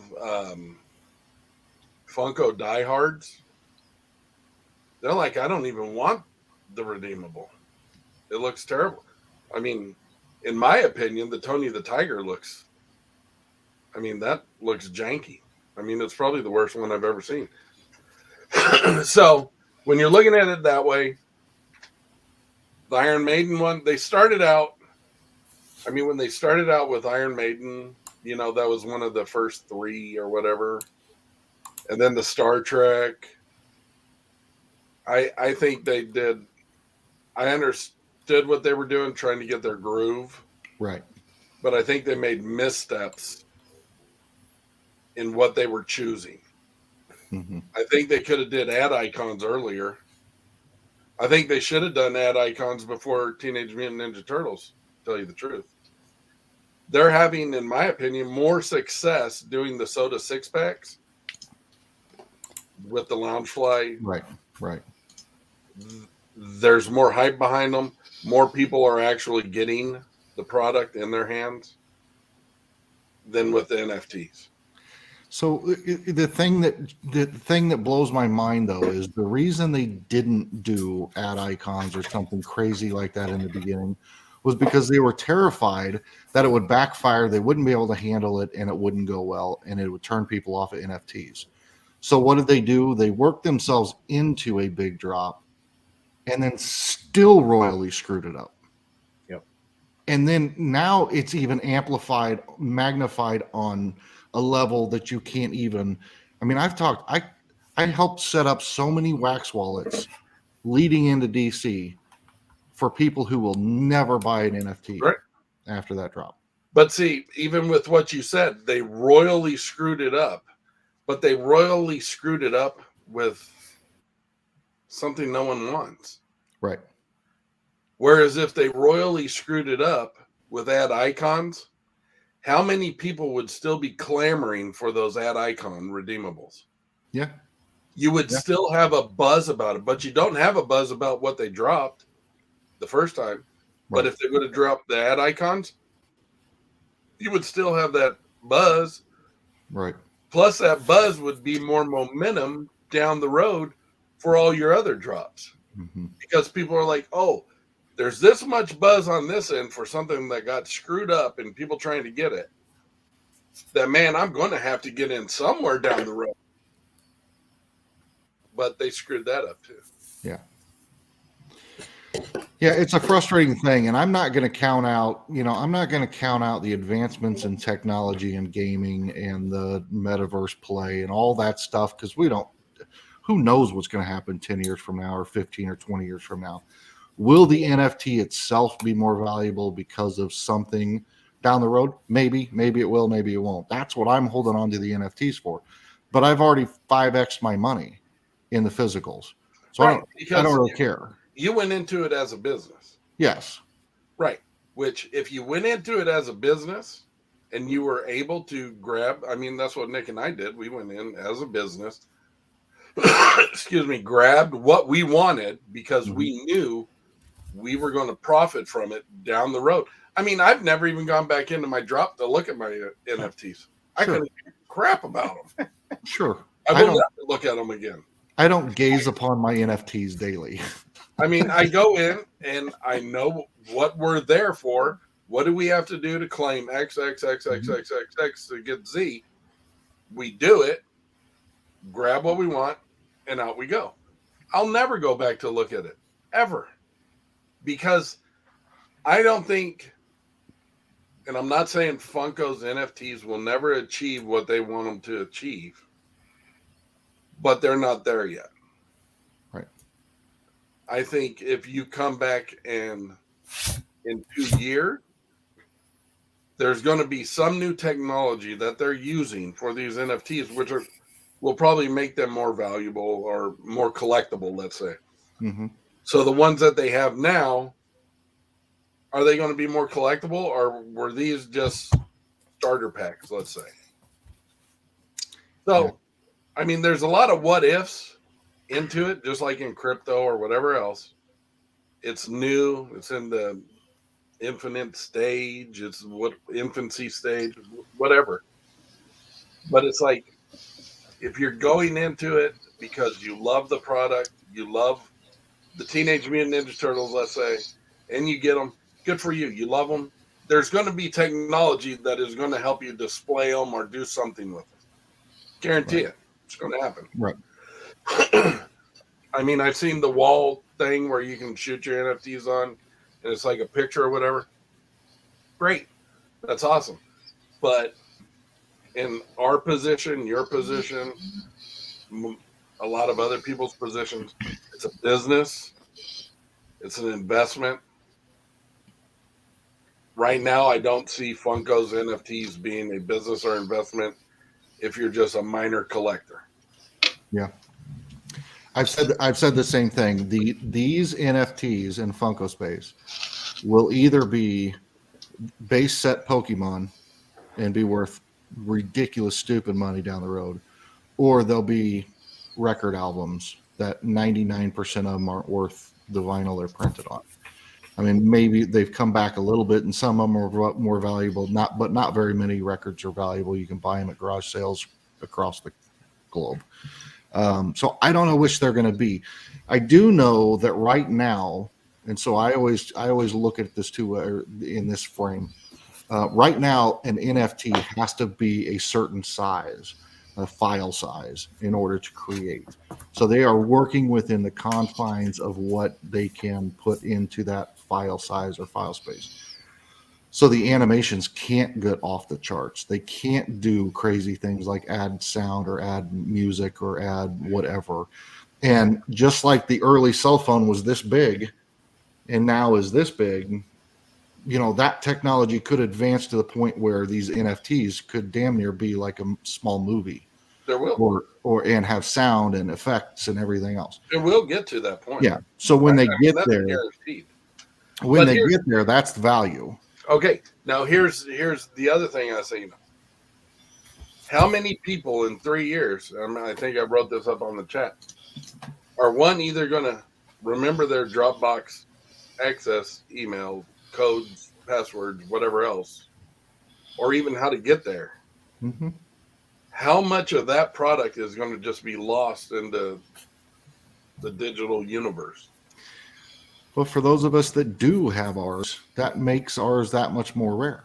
But is it going to, just because of the scarcity or the rarity, is it going to make it more valuable? Yeah, I mean, yet to be determined. Because, like, you look at people that have like a 1965 baseball card. Mm-hmm. Sure, there was a couple stars in there that are valuable. Right. The rest. Yep. I mean, it's cardboard toilet paper. Yep. You know, and that is the way I'm looking at these NFTs. The only thing valuable from those drops, those earlier drops, are the redeemable pops. Period. Yeah, but that's what I love about it too, is because I don't know about moving forward, but up to this point, you've been able to make a lot of money off of those physicals. As a business, you can make a lot of money off of those physicals. I don't know about moving forward. I don't know if we're going to get this thing oversaturated or if it's dying out hype, all that stuff. And then once you make your money off the physicals, you can afford to just sit those in a wallet and forget you own them for the next 5 years and write it down so you remember how to get into your wallet, and then go grab them and see if they're worth anything. If they're not, burn your wallet and move on with life, you know. But if they are, maybe I'll be in a nicer retirement home. I just think if you're looking at the Funko market, there's the possibility to make more money. One, in the soda game, Mm-hmm. than the NFT game, hands down. Yeah. On different pop releases, whatever,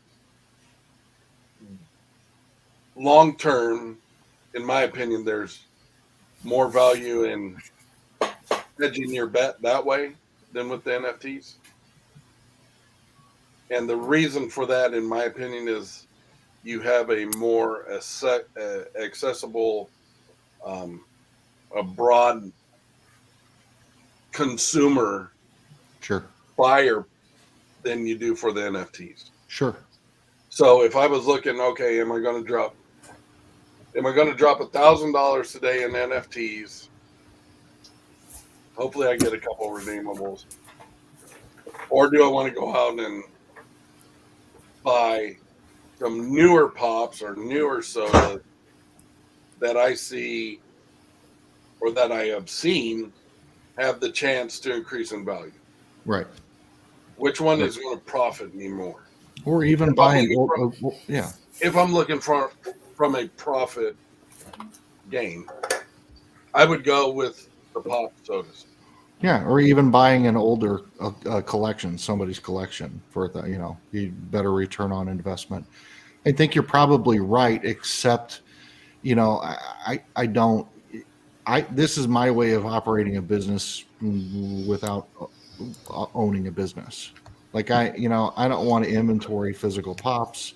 I don't want to, I don't want to be on Whatnot every night. I don't want to be doing mystery boxes all the time. So this is just kind of, it's real easy for me to just get into the NFT space, collect all the, take advantage of people being really weird with their stuff. Like somebody selling something for $50 when it's PPG at 300 and picking it up, or buying a pack for $10 and rolling it into $1,000 pop. For me, it's just easy because I can buy, sell, trade, never have to ship anything, I don't have to do anything. Right, you're a day trader. Yeah, exactly. Day trader. That's right. That's right. This is what it comes down to. That's fair. That's exactly right.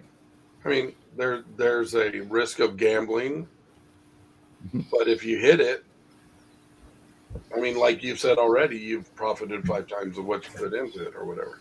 Yeah. So, yeah. I mean, that's all it is. Yeah. I mean, the digital NFTs are cool to look at. They make great wallpaper. But other than that, there's not the market for them yet. Yeah. In my opinion. I think that it jumped the gun a little bit. You had Facebook come out and change their name to Meta. We had all this talk about the metaverse and about the virtual reality spaces and all this stuff, and crypto was hot. Everything was going up. Things were happening. It looked like, that's what we were pushing for. And then all of a sudden the economy turns and everybody's interest and focus shifts. And we got bigger fish to fry going on across the world.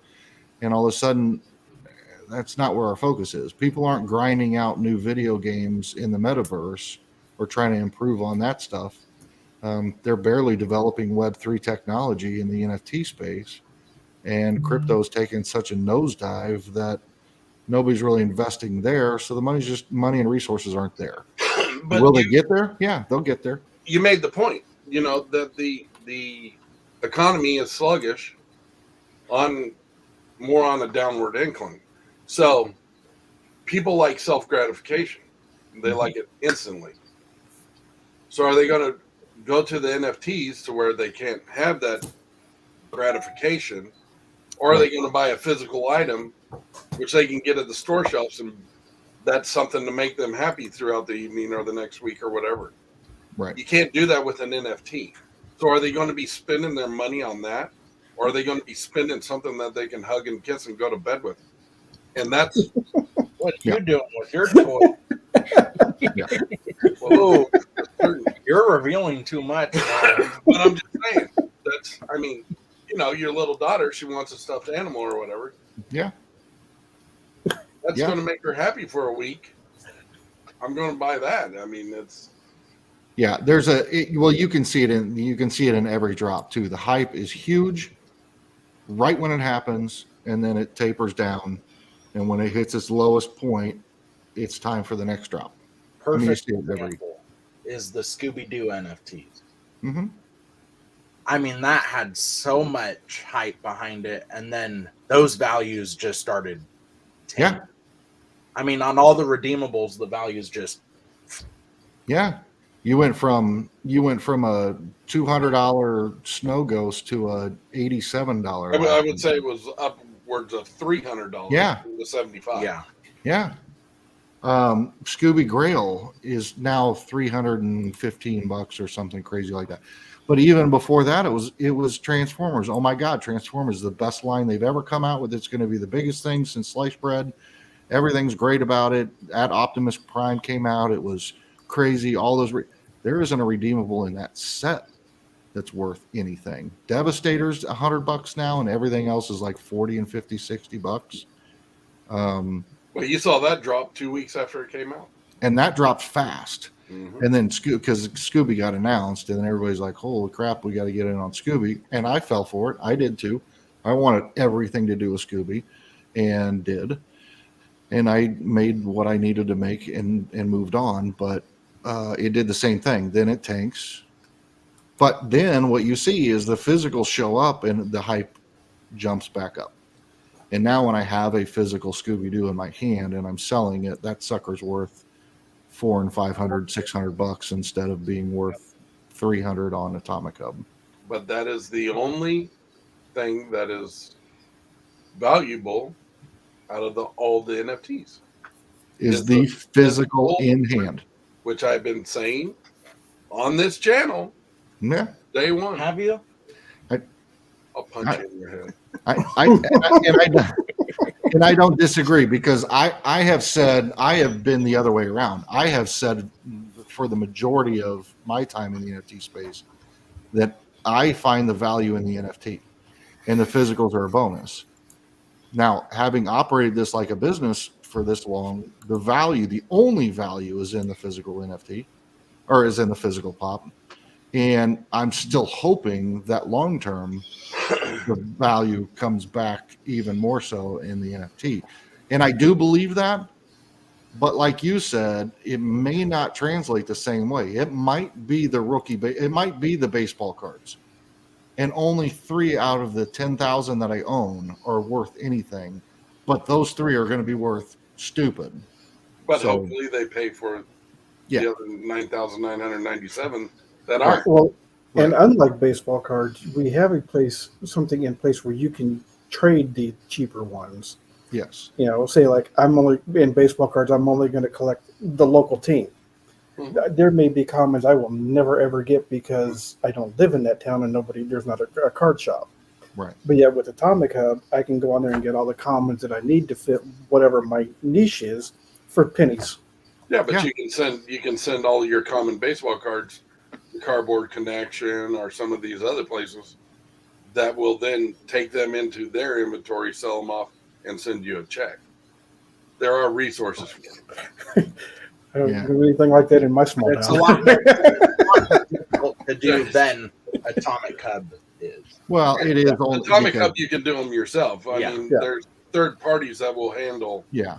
And you don't have condition and grading and anything else. So there's that stuff too. But I do like the instant ability to sell a 3-cent card. Yeah. I mean, it's like, oh, I don't need this, and you can sell it for 3 cents. And the weird thing is you can turn around and use that 3 cents to buy something else that you do need. And so that's what I do like about it. But at the same time, I don't know that any of those are going to be crazy. I've been playing the game where the 3-cent cards to me are great, because right before redemption, when people need to complete their sets, those 3-cent cards are worth 25 cents. And so now I'm nickel and diming this stuff like crazy. And next thing you know, you're making $100 off of crap you didn't need, but you've been stockpiling it when it was pennies, and now it's worth nickels and dimes. But I tell you what, it's a full-time freaking job. It's a full-time job. Day traders stay at home and work all day. Yeah. And what if they come to like series 2 of the drops and they realize that everyone's complaining that they always get kicked out of the line and there's never enough and they always sell out too fast, so they double the quantity, and then that makes all the series ones better value because they were lower quantity numbers. Like, I don't know much about that thing that went for £100,000, the Willy Wonka thing, but I realized that only went because there was so many ever made, and then the other one they couldn't find, and so if my NFTs, they only made 30,000 of them in series 1, but series 2 they make 100,000 of them, my 30,000 count original series NFT might be a little bit more expensive. But I think Funko's got to be real careful about that, because that could be the death coffin to the NFT space. And Funko and they've been trending that way, is creating more NFTs with fewer redeemables. Mm-hmm. And so your odds of pulling something are getting less and less and less.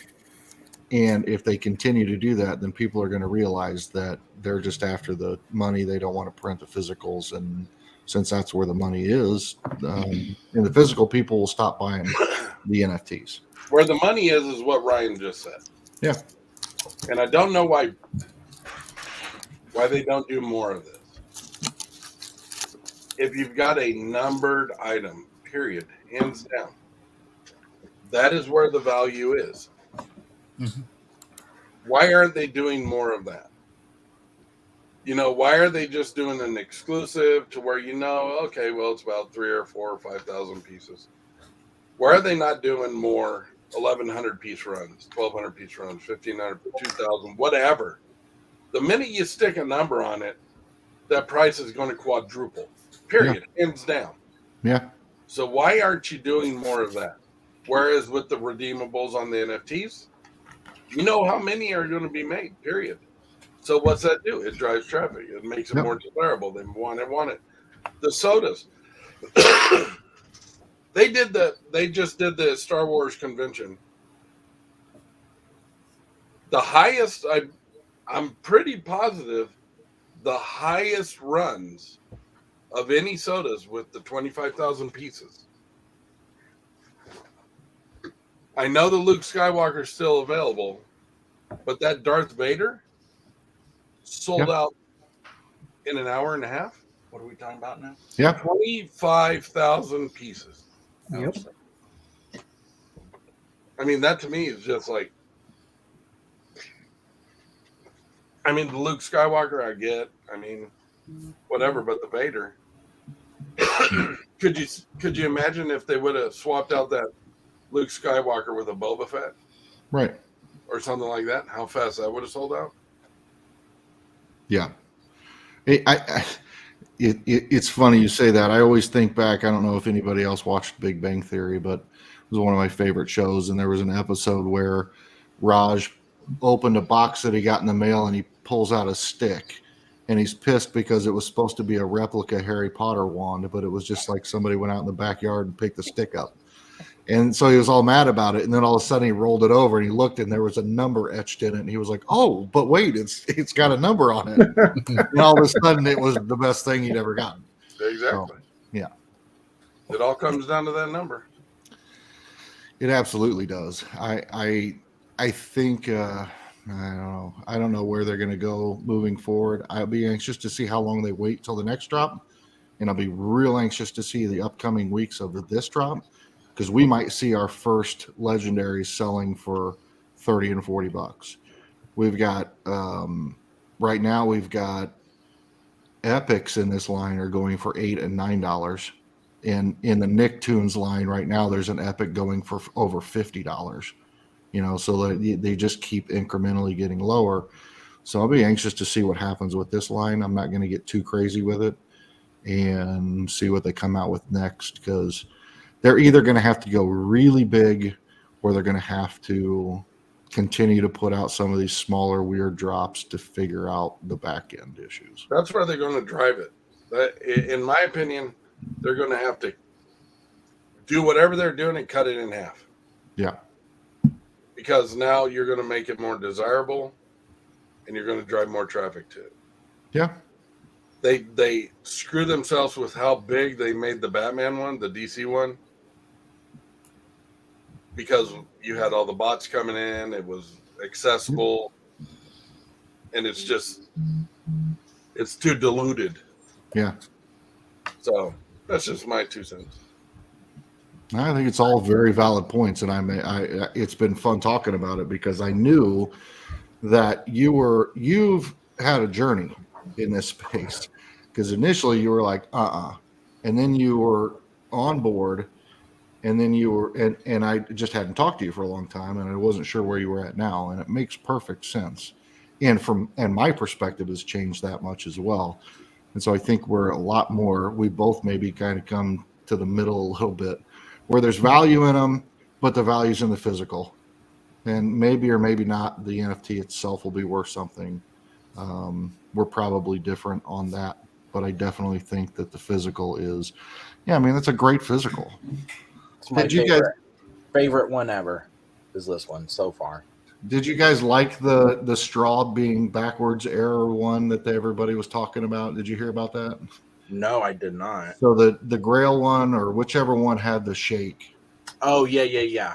And so they're like, some people, the straw was a different direction. And everybody was like, oh, it's got to be worth 10 times more. Well, turns out if you actually took it out of the box, the straw just turns around in circles.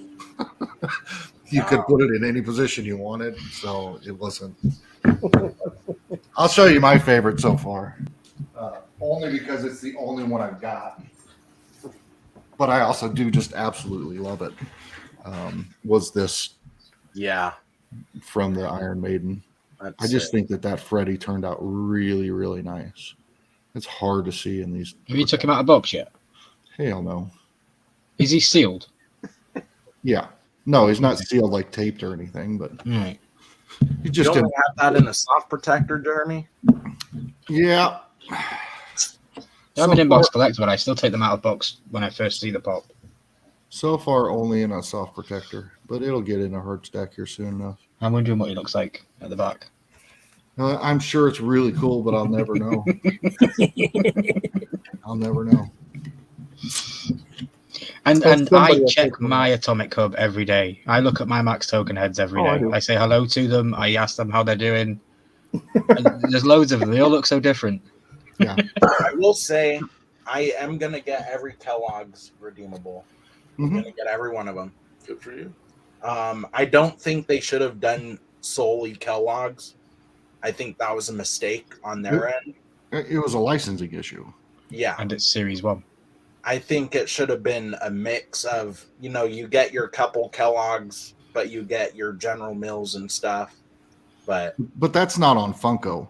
General Mills isn't going to let them sell their product alongside Kellogg's and vice versa. So so that would have been hard to do. I get why it's separate, but the conundrum that I faced was, I love the fact that they're all molds that we've never seen, but who the hell are these people?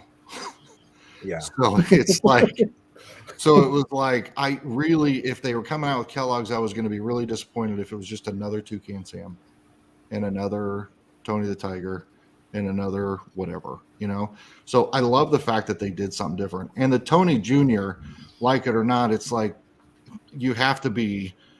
The other thing that's find weird about it is you have to be like 50 to get the references to all these characters. See, I personally like the Tony the Tiger. But the Tony the Tiger is the OG. That's the retro, old retro Tony with the old retro Junior on the box. Yep. It makes sense, but it's still a weird mold. It is. Being in the UK, the only ones I know are Coco the Monkey and Tony the Tiger. And I don't know any other character at all. So I love the cornflakes one though. Oh, Cornelius is my favorite. I love that pop. That was a cool. The toaster pop. looks cool. But I've eaten cereal my whole life. You think I got this big not eating cereal? I have no idea who Coco the Monkey is. I've never seen Coco the Monkey or Sugar Pop Pete or any of those guys ever in my life. Coco Pops. I don't know who they are. But I think they're cool. I think the pops look cool enough to get at least 1 or 2 or 12 of each. That's more like it. I'll definitely get. Well, I don't have any of the Grails. I've got 2 of each of the legendaries so far. I don't anticipate going further. I've got 2 royalty sets. I don't anticipate going further until at least a couple months down the road to see what these things are going to do. Because if they're going to tank out like everything recently, then I don't need to get any more. I need to start collecting what I want and let go of the investment side of it, capitalize or liquidate all the stuff I've got and invest it in something else. Save money for the Flintstones drop. That I'm all in on. Oh, yeah. That's You all know that's he's going to be in his back wall would be Flintstones. They're right. Guys, I've got 500 Dino redeemables. He's Well, going to that's do the the problem with the Flintstones. If they came out with that line specifically, I'd get 50 of every redeemable, and I'd never sell any of them. Oh, and you know they would do multiple colors of the. Which pisses me off. Oh yeah, you know they would. Yeah. he'd have a green screen on the background and it would just rotate through all the NFTs. There you go. I was so excited because I just finally got the last color I needed for the Dinos. Now I have all the colors. And so I went to put it in Pop Price Guide, and I pulled up Dino, and son of a bitch, there's another color I don't have. What the hell? So Gotta go get that, Jeremy. I will. Trust me, I will. Gotta complete it. It's on the list. But So what else? What else you need? What else? What Nothing other from info you you. want? I was real anxious to hear how you thought about that stuff. How is what I'm assuming? Well, you asked the question about what not raising their fees. What do you think? I think it's absolutely ridiculous. People are complaining. I mean, If you're overseas, I get it. yeah, Because we do have some overseas people, and it was costing where is one? It was costing $26 to ship one handmade by robot. Jeez. And then for an additional handmade, we don't know if that's true. We didn't see. but they said we didn't. it- we didn't see it's- an additional yes, one. it's in it. hearsay. Yes. Right. So don't start spreading rumors. We don't We like don't know. rumors. We don't know. Allegedly is the Would word. be another $26. Is for a what they second. were saying. I don't believe it. Hearsay. Right. But yeah. I mean, really, come on. It's $5.25 for the first one. Did you tell Mitchie we have some Leatherface though? No, because I'll have to buy them, and I don't want to get down that rabbit hole. Can we talk about Can we talk about this now? Are you done? You can talk. You done being You Bob can the still Barker? you can still talk while I put this on the screen. It's not my fault you get distracted with me pointing something at the camera. Okay? Continue. They're waiting. Continue. Dude, I will shove that. And that chainsaw will hurt. I'm sure. So Now look. Oh, sorry. Don't want to interrupt. God, I will throw you across this warehouse. So $5.25, $5.50, whatever it is, plus an additional $2.50. Those are standard shipping rates. Whatnot has been bleeding tons of money, I guarantee it, on shipping. But I mean, I come from a business standpoint. What are people expecting? I don't understand. I mean, you want to buy some product, but you just want it delivered to you for free, for nothing, Right. for the lowest price possible. I mean, it's going to a third party that charges to pay their employees to bring it to your house. And when you're getting in unions involved and HR departments, and I mean, just I don't get it. Well, the big one is always, well, Amazon's free shipping. Right. Well, Amazon's free shipping if you're a Prime member. And if you're a Prime member, don't at the beginning of the year you pay $129, which is going to go up. Which I heard is going to go up to $149. Yeah, that's what I was going to say. It's going to go up, is what I heard too.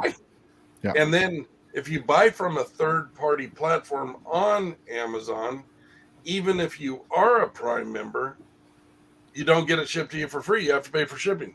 Right. and their shipping is almost double what Whatnot's charging. Well, the thing I look at is Macari or eBay. So to buy a pop on Macari, you're paying anywhere from $6 to $8 for shipping for one pop.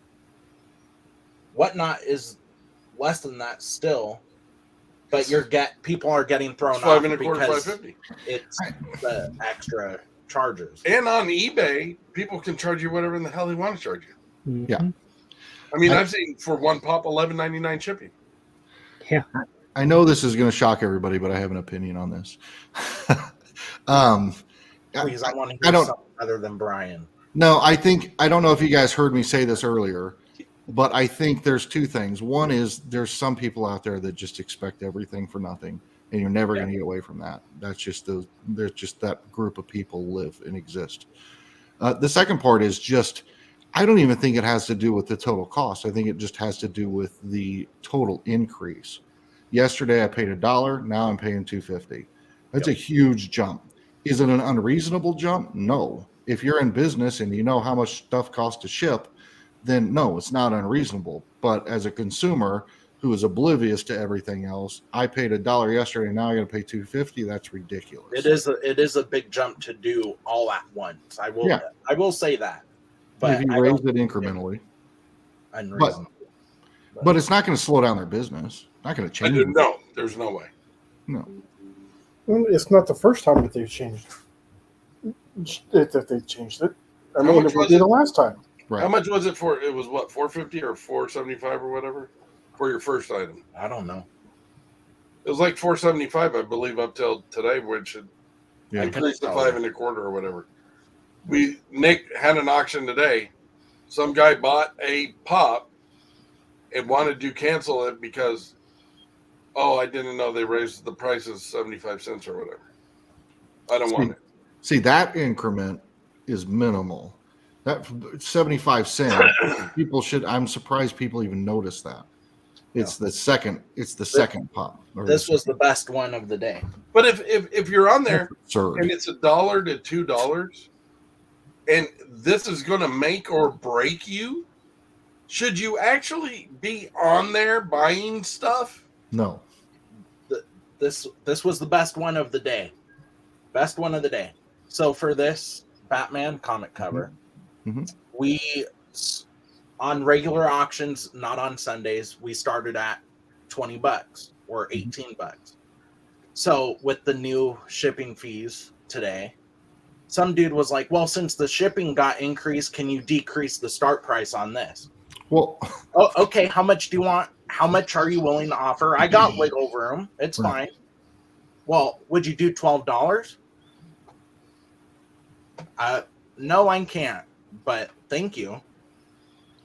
Well, plus the cost of shipping shouldn't be factored into your wiggle room. You might have wiggle room, but that's because you have wiggle room. You don't have it because they raised the price of shipping, for crying out loud. If you're going somewhere to buy product on the internet,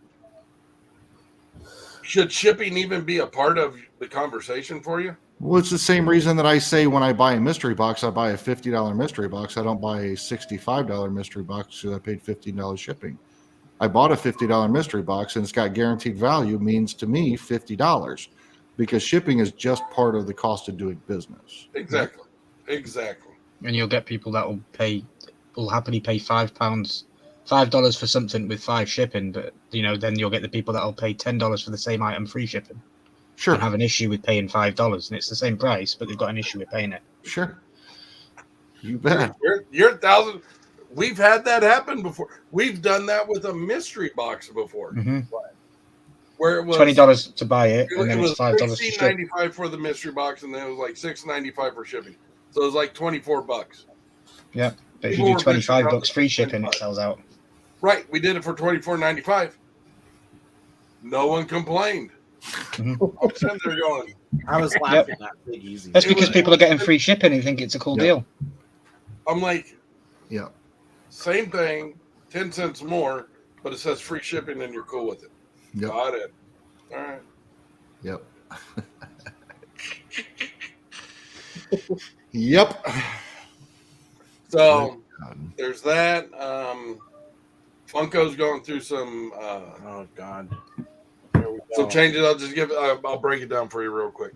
So they're still not done with the warehouse shipments to Phoenix. They're still not done. They're still in the process of bringing all the product down south. So at the end of June 26th or whatever, Funko's going to stop taking orders and stop shipping all the way through July, what was it, 10th or something like that.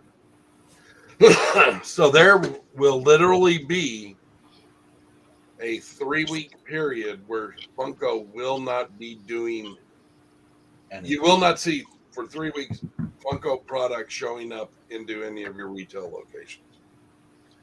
So just so you know. But I bet you put a big sale online.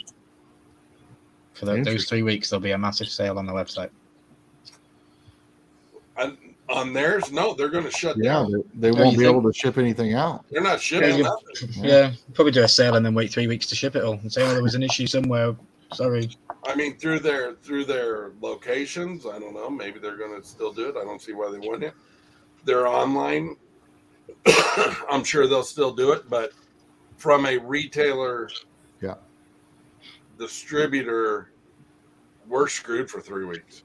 Yeah. So yeah, that's we're told they're going to send as much of their product out that we have on back order as possible. But well, at least it's. I mean, not that it makes it any better. Don't get me wrong, but it's across the board. It's not like this region of the country is not going to get shit, but the rest of the country is. That'd be a total nightmare. They're going to a new computer system. Whatnot auctions every day. Twice So a day. is that because there's new ownership, or is it just specifically because of? So whoever started spreading that rumor about new ownership is wrong. Okay. There's new investors. That's what I meant. But I thought mean, they were. Tiger he just dumped a bunch of money into it. But it's still the same corporate ran by Brian, whatever. Yeah. Okay. They're not.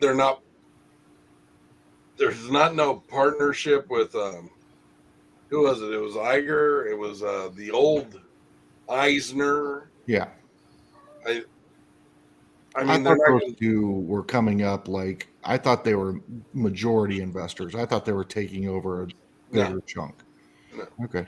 From what I've been told, and I've been talking to Funko people, and yeah, they're like, no, nothing's changing here that we know of. Yeah. So I mean, I'm hearing that from Mothership, and they're telling me that. Yeah. I can only take them for what their word is. So what about the deal with eBay? They just invested. I mean, because all the rumors are out there about how eBay is going to be the new auction place, the new place to do. So it's going to take over and basically Whatnot. It's going to shut Whatnot down. Yeah, I don't see that happening. Yeah, I was just curious. eBay's the biggest joke in the world. They fleece so many people selling product on there. It's ridiculous. Yeah. I mean, they're taking over 20% when they're double dipping with PayPal. Yeah. Why do we want to go? The only thing we will ever sell there is stuff that we can get more than what we're expecting, which is baseball cards or graded comic books, right? Stuff like that. That way we can pay that fee and actually get what we want. Mm-hmm. So if Whatnot is crushing eBay, Whatnot is crushing Macari. Macari is crushing eBay. So when you're talking about shit rolls downhill, sure. eBay's catching it all. Yeah. So isn't there another new platform coming out? There's two that I've heard of. I don't recall the names, but I've heard of there's two other ones that are up, and I don't know if they're going to do anything, but they're competitors. Right now, I mean, Whatnot is. I've heard a couple of different fairly good-sized channels talk about moving from Whatnot to a new platform. recently, and I can't remember what the name of that new platform is. It's going to happen, and I think Whatnot has screwed themselves with the quality of product that's being sold or the people that are selling the product. Yeah. I'm They've let everybody and anybody in Yeah.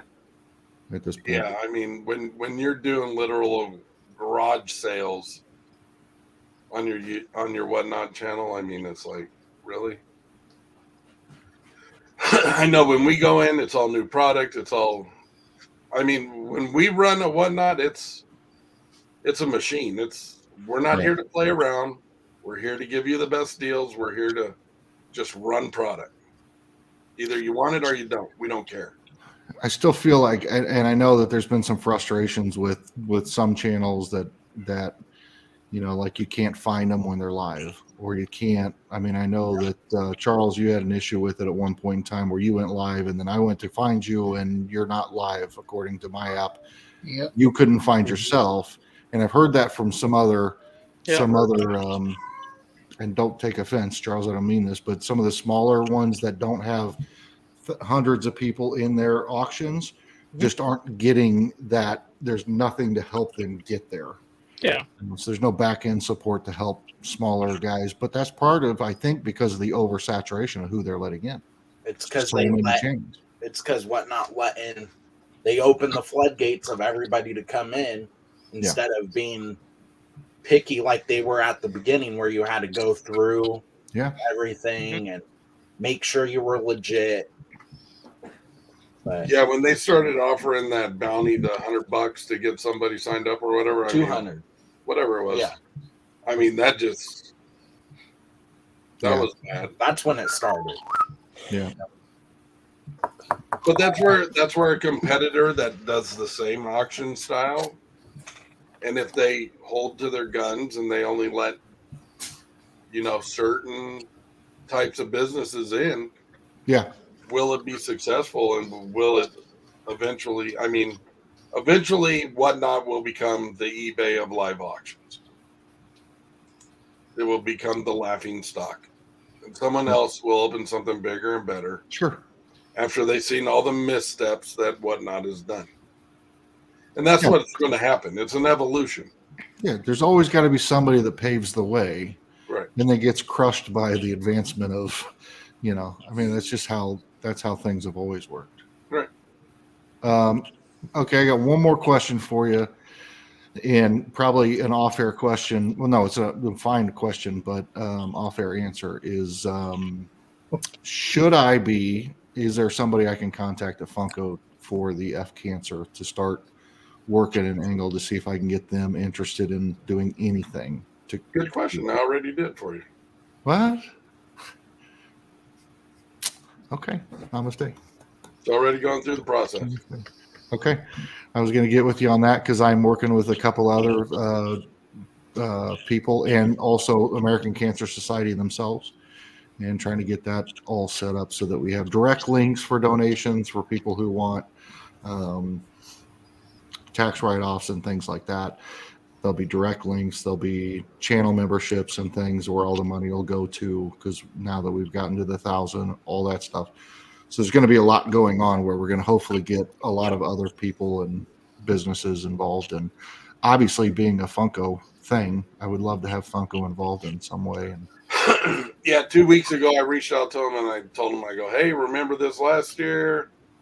They're doing it again. It's going to be in August. So I'm giving you lots of time. So send them all the information.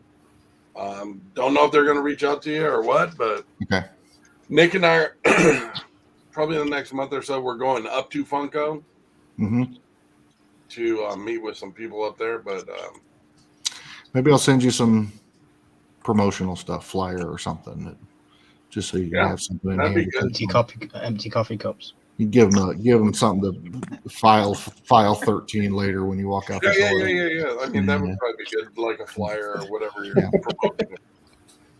So okay, already in the works. Cool. Awesome.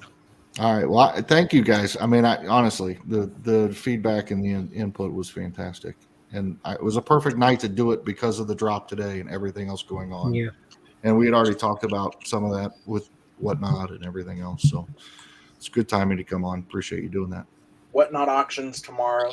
Anybody watching? Whatnot auctions Thursday. What the hell are you doing? He's wrapping it up. I'm just saying. We Yep. we got Whatnot auctions every day. Makes me go on Whatnot every day, twice a day, 3 times a day. I didn't hear you talk about the mystery box you got out. It's getting to that point. Oh, okay. Continue.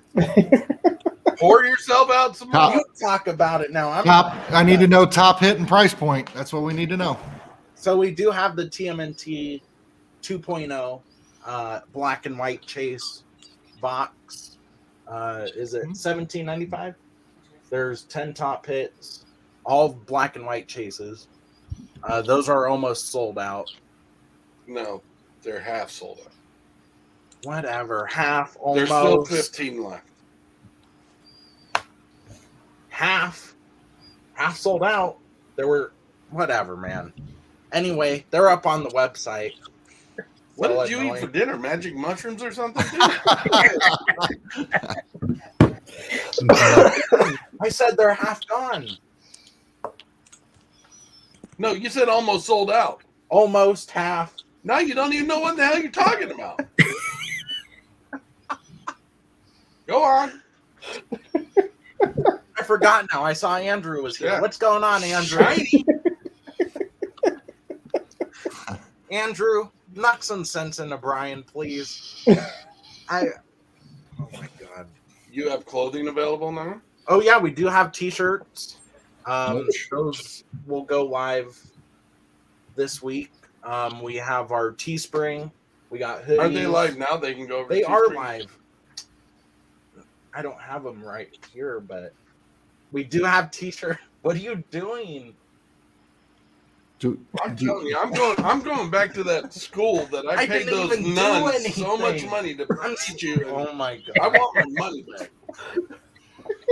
back. Can I get? Does your Teespring do coffee mugs? Can I get a coffee mug? We do have coffee mugs. We do have t-shirts, hoodies, sweaters. Anything else you would like to add? Or are you just going to sit there and... I'm just listening to your ramble, so go.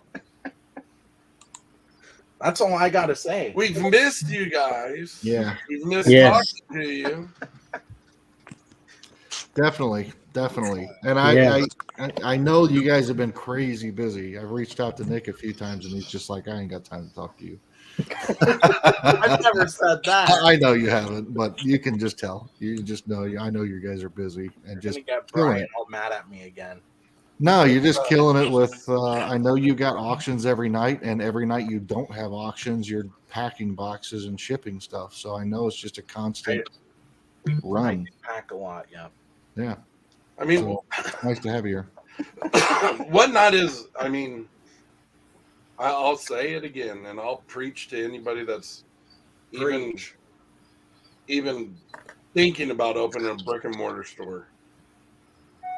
You're not, don't do it. Yeah. I mean, especially with the recession that's coming up, it's guaranteed. It's going to happen. It's coming.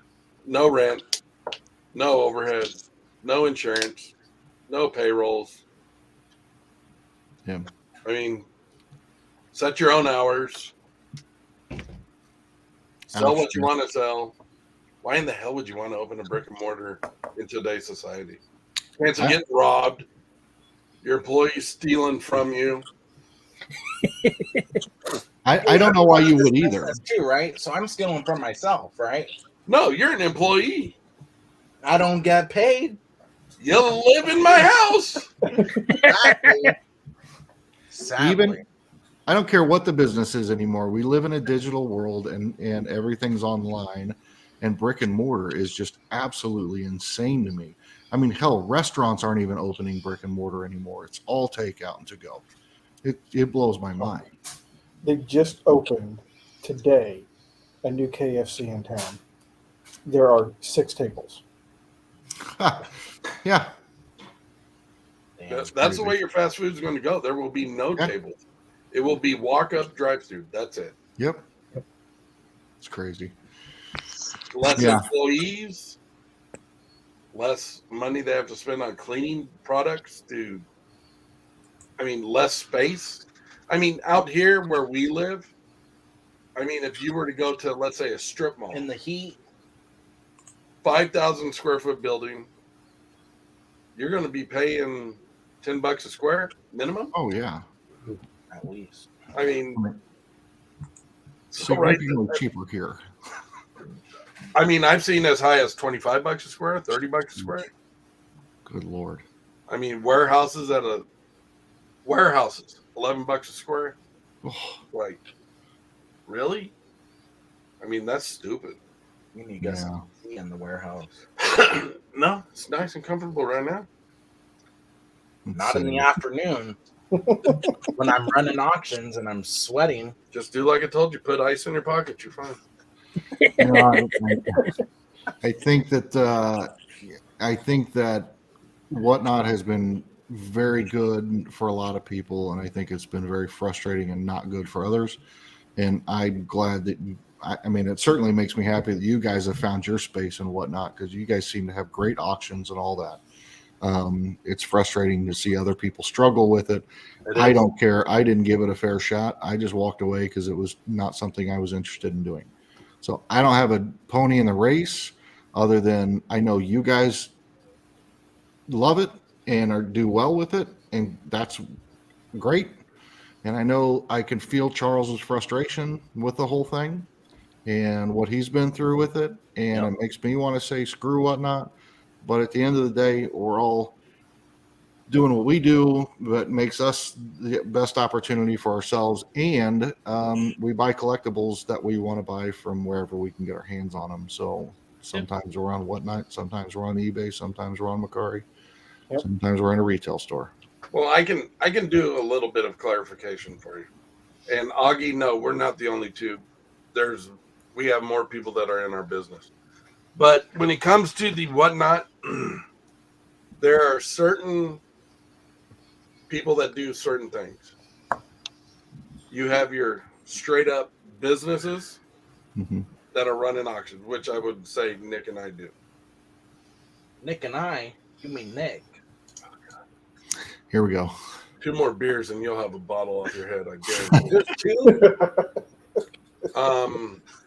There are people that do an auction with more talk and more showing of the products, which I would put Charles more in that segment.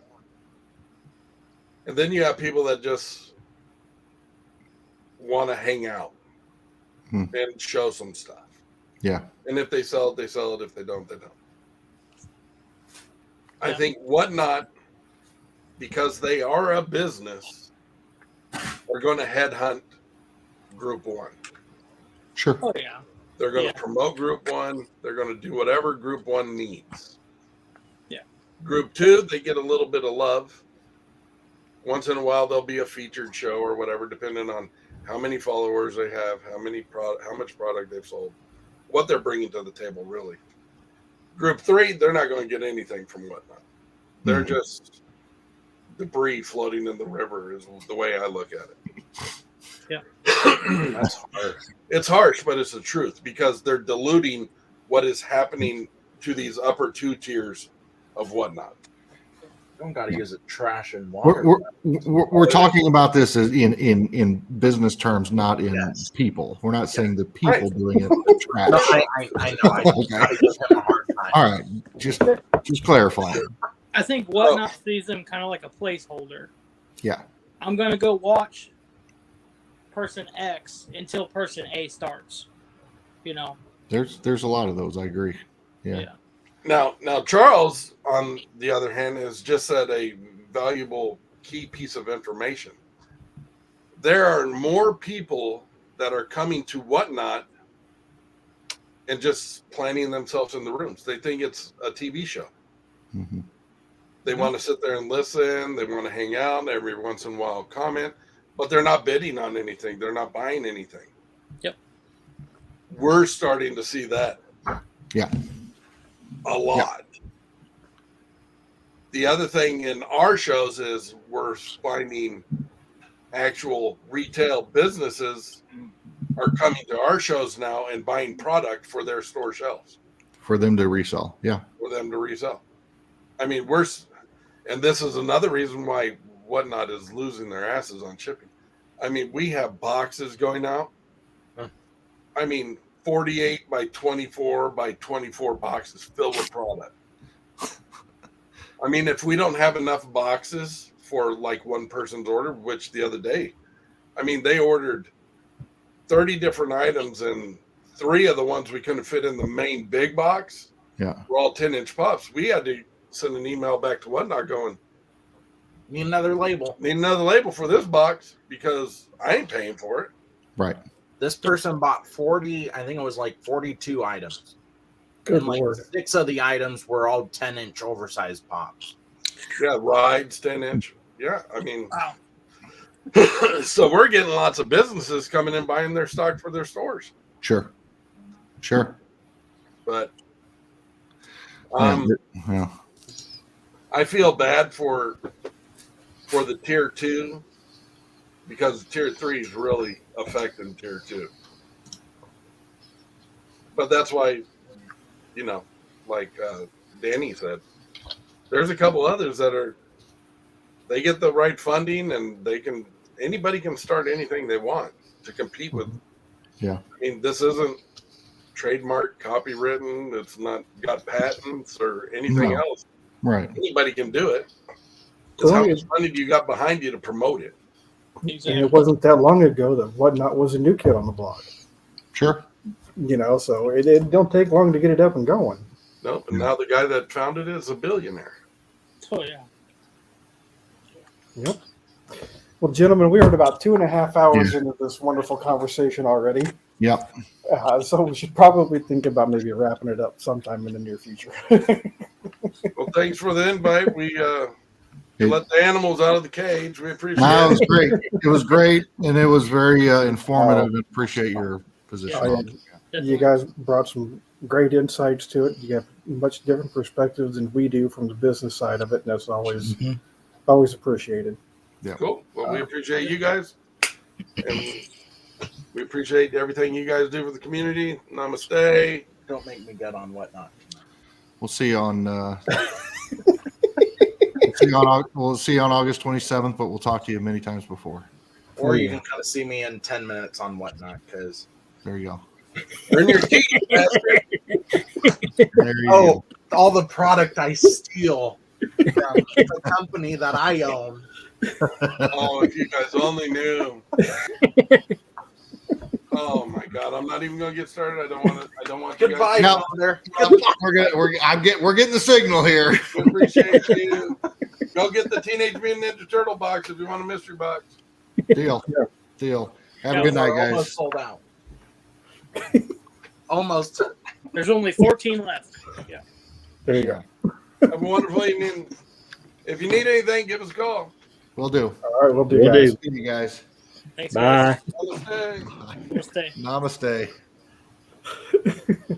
I love it. It was exactly what I thought it was going to be. I love it. It's good stuff. All right, so let's go ahead and go around the room here. We'll do a combination. If there's anything you want to show off from this week and what you got coming up. So, Jeremy, we'll just start with you since you're next to me. Fair enough. We've got NFT videos coming out. We do have a pop culture box that just made it through customs and is on its way. It's a big boy box. We got a couple boxes from Eric over at Two Boys and Their Pops. We got those mystery boxes coming as well. And I picked up, speaking of Eric, I picked up this beauty right here, Captain Spaulding. I'm so scared. I know Randy and Rob would be fans, but Randy's probably already got 12 of them. So Yeah. But my first Captain Spaulding, so super excited to get Sid Haig in his clown outfit. But that's what I got, and you guys already showed off the Iron Maiden, which was my other big score for the recent. And that's what we got coming up. So lots of stuff. We've been putting out videos daily recently. trying to get some good content out there with those NFTs. So we're loving that. And Well, it's good Mitchie to see. is getting involved in those NFT pack rolls. We just started filming together. Awesome. Well, it was good to see Mitchie in the video today. Yeah. All right, Ryan, what do you got coming up? So we're on the content train. There's consistent content on the channel now than there used to be. Baby Ice got me this Game of Thrones banner to go along with the thingy, so I've got the Stark and the Targaryen one now, so it looks really, really cool. Love it. So thank you, Baby Ice, for them. They just randomly appear at my door, so she has my address saved, and then they just get sent over. So I really appreciate that. Gaming streams coming soon, and I'm also going to my first Comic-Con on Saturday, so that should be fun. Right Gonna be on. getting going to my first You'll love Comic-Con it. in Air. Yeah, I've been looking, and I can't see any like named guests on the thing, so I don't know if it's just gonna be random people dressed up as characters and stuff, just a fun day in the town. But taking my friend's little boy, he's like 11 years old, so I'm going to take him for a day and just have a good day out, really. It'll be fun. That's about it. He's back. Charles played musical boxes here. I was on my phone for the end of that, and then my computer finally decided it was going to work again. So Nice. All right, Randy, you got anything to show off? Actually, I picked this guy up the other day. oh nice. Oh, cool. Nice. Cool. He's a cool pup. I've never even seen that one. Didn't even know that was a thing. Yeah. And that's about all I got. I've been so busy I ain't been able to do much. So, Videos coming out? yep, got a video dropping Thursday with some sodas, and that's it. Yep. Cool. Editor, what do you got coming up? I got Genshin videos, Elden Ring videos. I got Genshin streams, Elden Ring streams, and yeah, I might sell my left kidney. I don't know what's happening on my channel anymore. Okay. So, what kind of growth has your main channel seen here lately with all these views? So in terms of subscriber count, I mean, I can pull up the analytics. No, I won't do that. It'll take too much time. I've gained like 12 subscribers. All of my just the streams, not my actual videos, but just the streams are all into triple digits, and none of them are under 100. Obviously, because they're in the triple digits. None of them are under 150. Nice. I math good and I English real well. Promise. I good grammar. Yes. Yeses. It's awesome. It's good to see your channel doing so well. Me too. Completely surprised. Did you just hit a certain milestone today? I hit several in the past 3 days. I'm gonna pull up the Discord and check which one. I'm terrible at managing my own stuff. Right. Today at 4:07, I hit 3,000 views on my channel, which is nuts. That's awesome. AC, you're gonna have to play with Bailey. She is determined to Yeah, get enough congrats, levels to play with you, man. Jeremy. I don't know. Jeremy's gonna have to carry me too. He has all the cool characters. Yeah, but you got all the power. I have a lot of power. Yeah. But power's not much without style. I just figured we'd go in and raid and steal all our resources. Well, I was gonna do that, but Mitchie scares me, so I wasn't just gonna say that. No, she's been grinding. She thought she was already at level whatever that she needed to be because she was leveling up her character. That's what I thought at first, and I was like, Yeah. god dang it. Yeah, so I told her and showed her, and so she's been continuing to grind out on it. She's been playing it all day. She loves it. You're welcome, Mitchie. So your recent headache is my fault. And she's right. It doesn't count when I buy characters. I wish I could. No, make it. Mitchie, you want to be scary. It motivates him. Scary's good. Scary's not good. Scary scares me, and Trust me, she's scary. yeah, just don't bring up socks, and you'll be fine. Okay. All right. Okay. Yep, that's me. I'm done. Sucks. Okay. Charles, pick up anything this week? I actually picked up the Mankind lunchbox from GameStop. So Okay. I haven't opened it yet, but I got it. And then I picked up Poison Ivy comic book today, the comic book box. Nice. Our Awesome. Walmart finally had a couple of them. I took the one that was least damaged. So,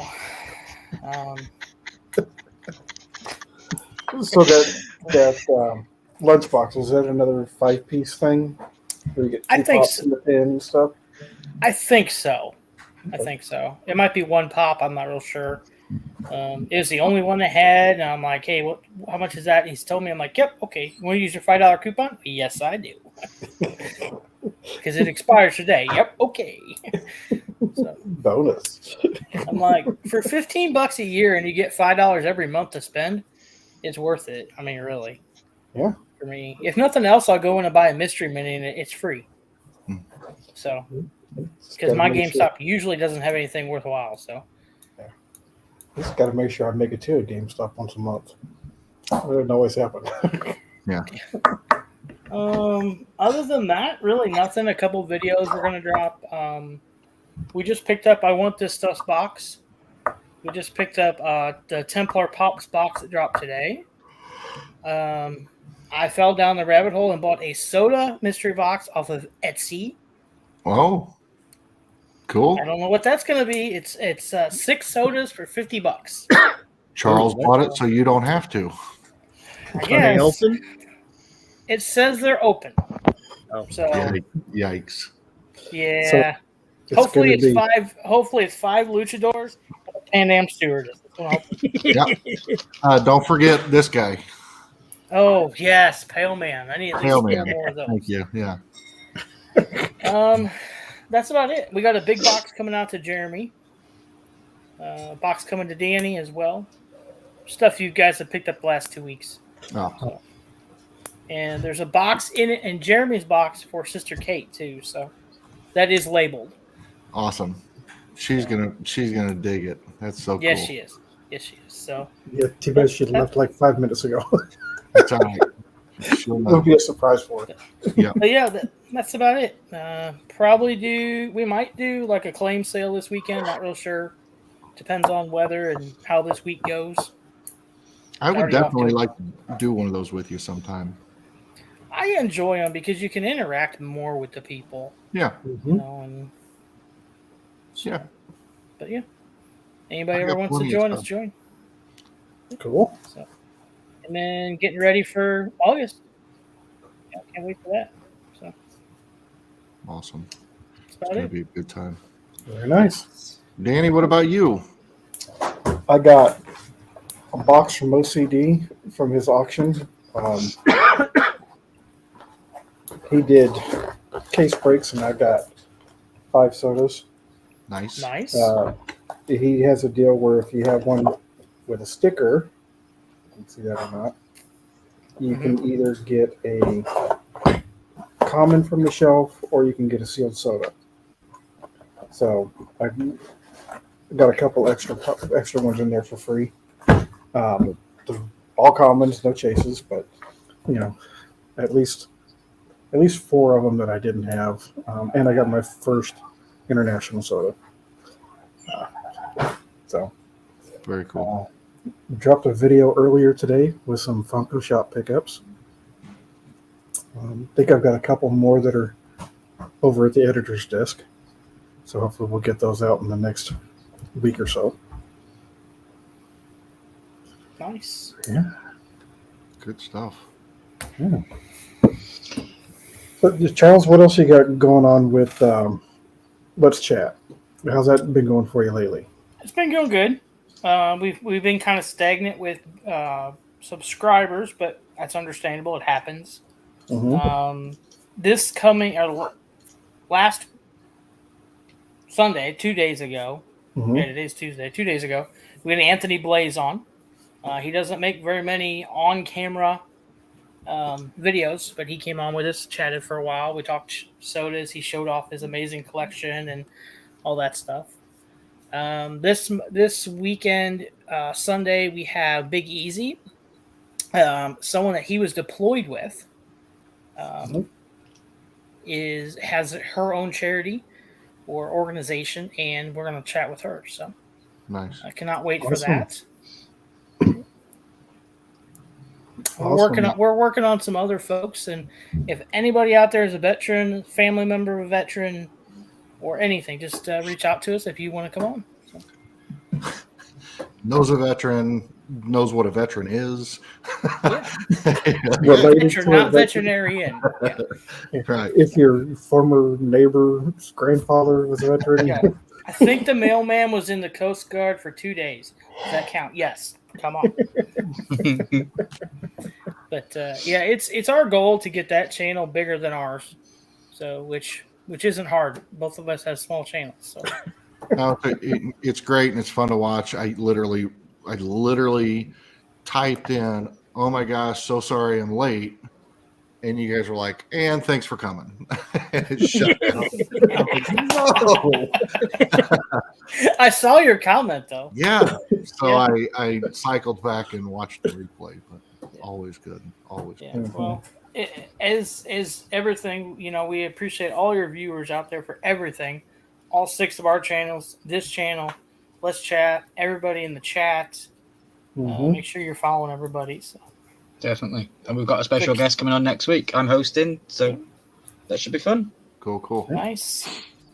So yeah, even though he's overseas, still gonna keep it our same channel, same time. Same bat time, same bat channel. Yep. All right. Well, I Very want to cool. say thank you to everybody who is still here, for everybody who has stopped by today. We greatly appreciate it. Yeah, like Jeremy likes to say, you could be anywhere on a Tuesday night and you choose to be here with us. So thank you very much. And See you in the next one. Yeah, we will. Bye. bye. Bye, guys. Bye. Bye. Night, Jeremy. I know.